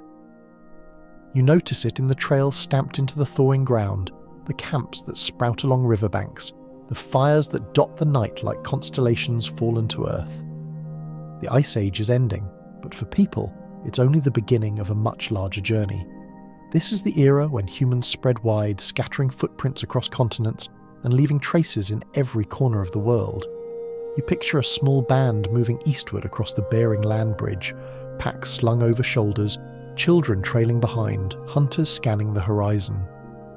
The bridge itself is no bridge in the modern sense, but a vast plain exposed by lowered seas, stretching hundreds of miles between Siberia and Alaska. It is cold, windy, harsh, yet navigable. Herds of bison and mammoths wander across it, and where the herds go, humans follow. Step by step, camp by camp, families cross into a new continent. They don't know it, but they are writing the prologue to the story of the Americas. Mainstream history shows this migration as one of the most consequential movements in human history. By following land bridges and coastal routes, humans eventually filled the Americas from Arctic tundra to South American plains. Archaeological sites like Monteverde in Chile suggest people reached astonishingly far south, far earlier than once believed. The image of cautious explorers tiptoeing into Alaska has given way to one of bold, adaptable wanderers spreading with surprising speed. To walk with them is to feel the pulse of expansion, the thrill of discovery, the simple determination of survival on the move. Here's your quirky tidbit. Some researchers think early Americans may have travelled not just overland but along the coast in simple boats or rafts, hugging shorelines where resources were abundant. Imagine clinging to a sealskin canoe, paddling along icy waters with glaciers looming above, hoping the next inlet offers fish or shelter. It's less Indiana Jones and more extreme camping trip, but it worked. Humans, after all, are nothing if not inventive when desperation meets opportunity. Historians still argue about the exact timing and pathways of these migrations. Did people enter the Americas in one great wave or several? Did they hug the coasts first, or dive inland through ice-free corridors? Each discovery of ancient tools, bones, or campfires adds another piece to the puzzle, but the full picture remains blurry. What is clear is that by the end of the Ice Age, humans stood in places no one had imagined possible just centuries before. And it wasn't only the Americas.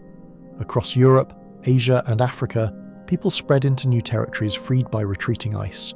Valleys once smothered by glaciers bloomed into forests, inviting settlement. Rivers swollen with meltwater offered fish and fertile floodplains. In Australia, humans adapted to landscapes filled with marsupial giants, while in northern Eurasia, bands pressed deeper into tundra and taiga, learning to live where even mammoths struggled. It was a human diaspora on a planetary scale, a slow-motion scattering of footprints into every biome Earth had to offer. You pause beside a riverbank where a group has set up camp. Spears lean against a pile of stones, hides stretch to dry in the sun, children chase one another around a half-built fire pit. There is laughter here, tired but genuine. Even amid hardship, migration carries with it the excitement of new beginnings.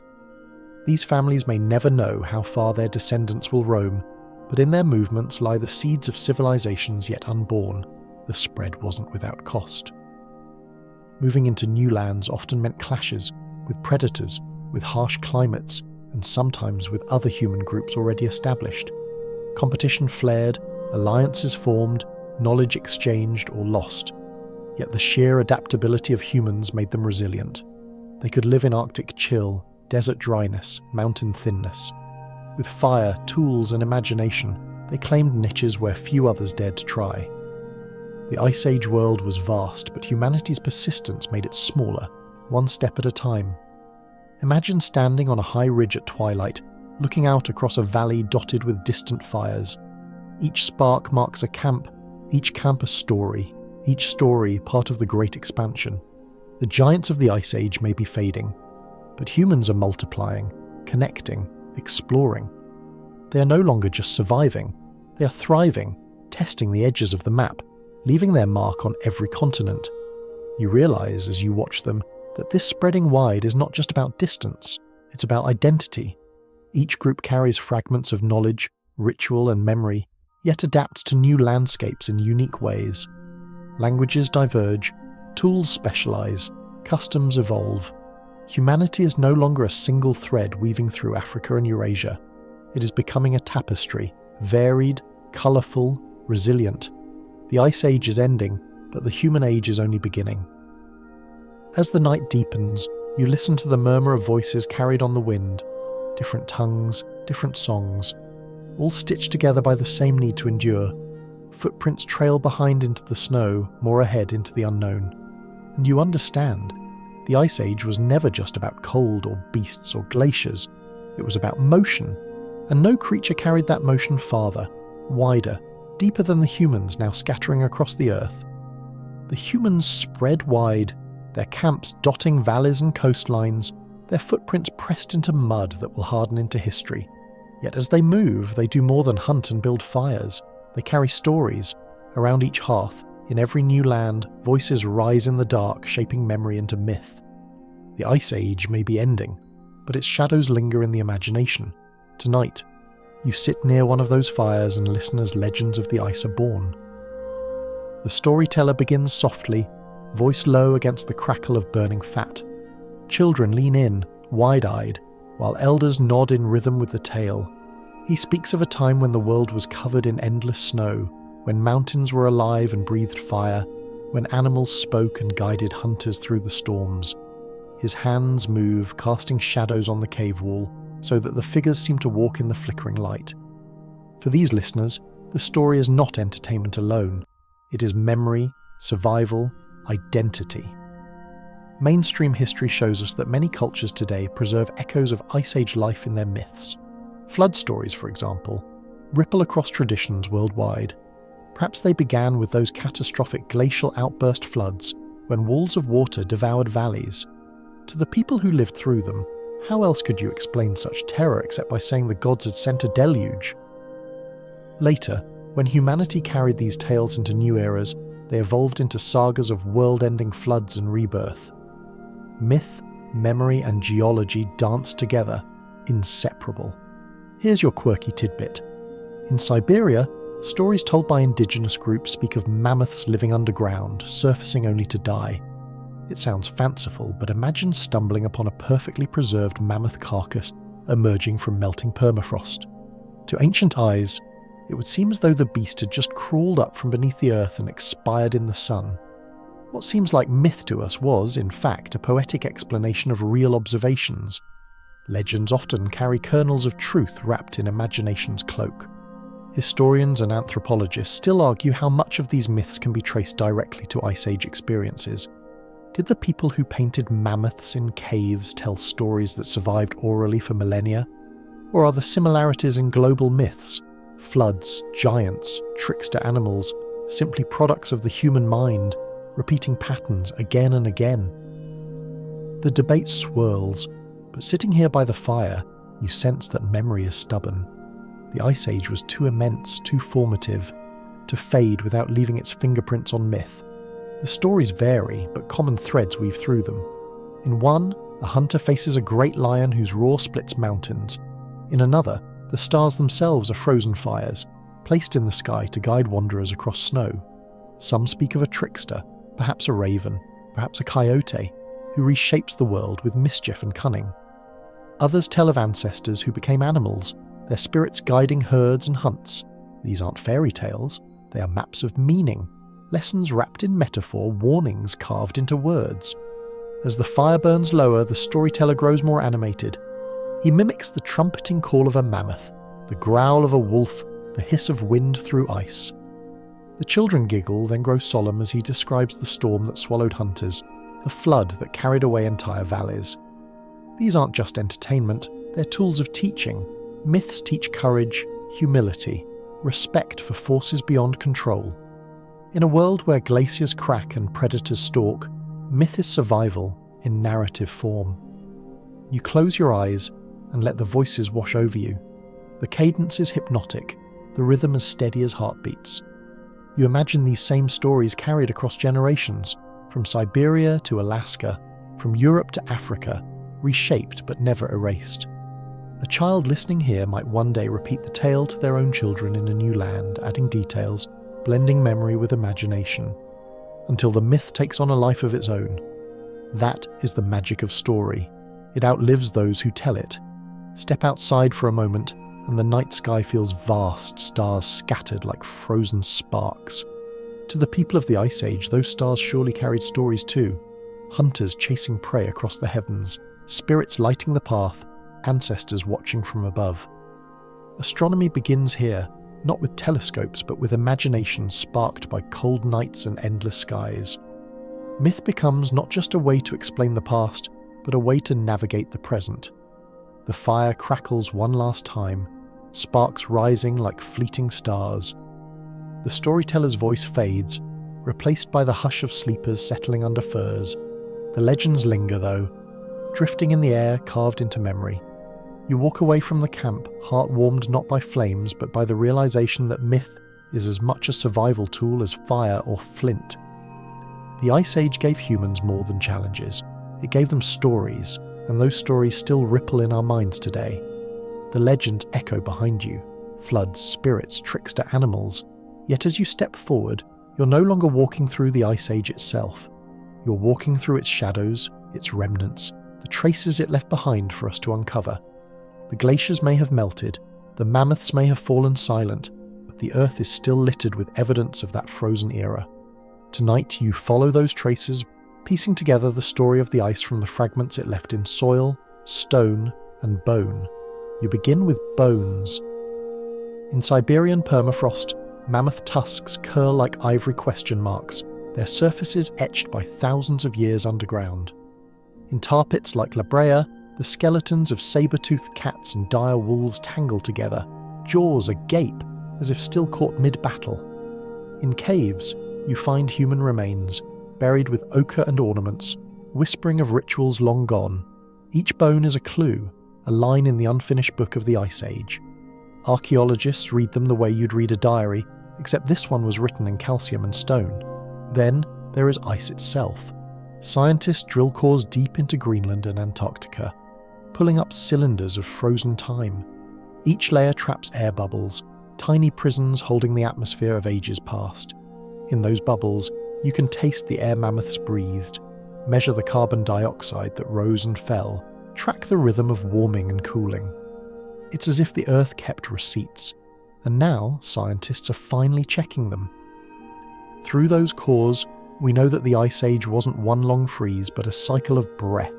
Cold, warm, cold again, until finally it loosened its grip. Mainstream history highlights how geology bears the scars of glaciers.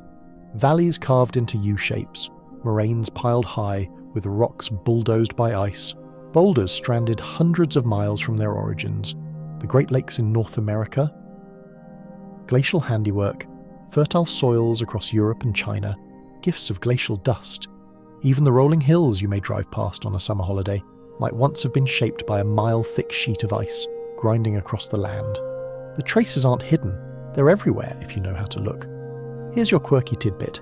In some parts of Europe, farmers once believed that erratics, those giant boulders dropped by glaciers far from any mountains, were thrown there by giants or carried by mischievous trolls. And honestly, can you blame them? If you found a house-sized rock sitting in the middle of a meadow with no mountains in sight, you might also suspect supernatural landscaping. It took centuries of science to replace trolls with glaciers in that story, but the sense of wonder remains the same. Historians and scientists still argue about the finer points of Ice Age life. Exactly how much did humans contribute to extinctions?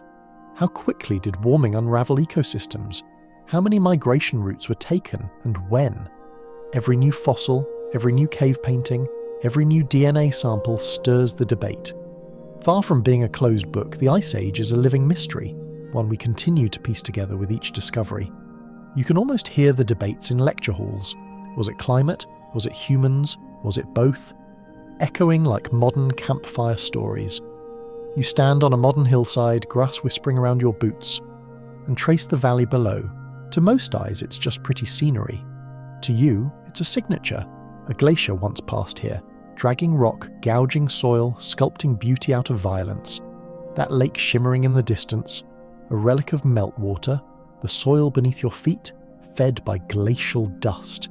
Even the air you breathe, balanced by ancient oceans fertilized by loess, carries Ice Age fingerprints.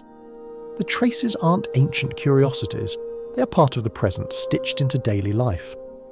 And then there is the most intimate trace of all, DNA. From frozen hair and bones, scientists have extracted the genetic code of mammoths, saber-toothed cats, even humans who lived tens of thousands of years ago.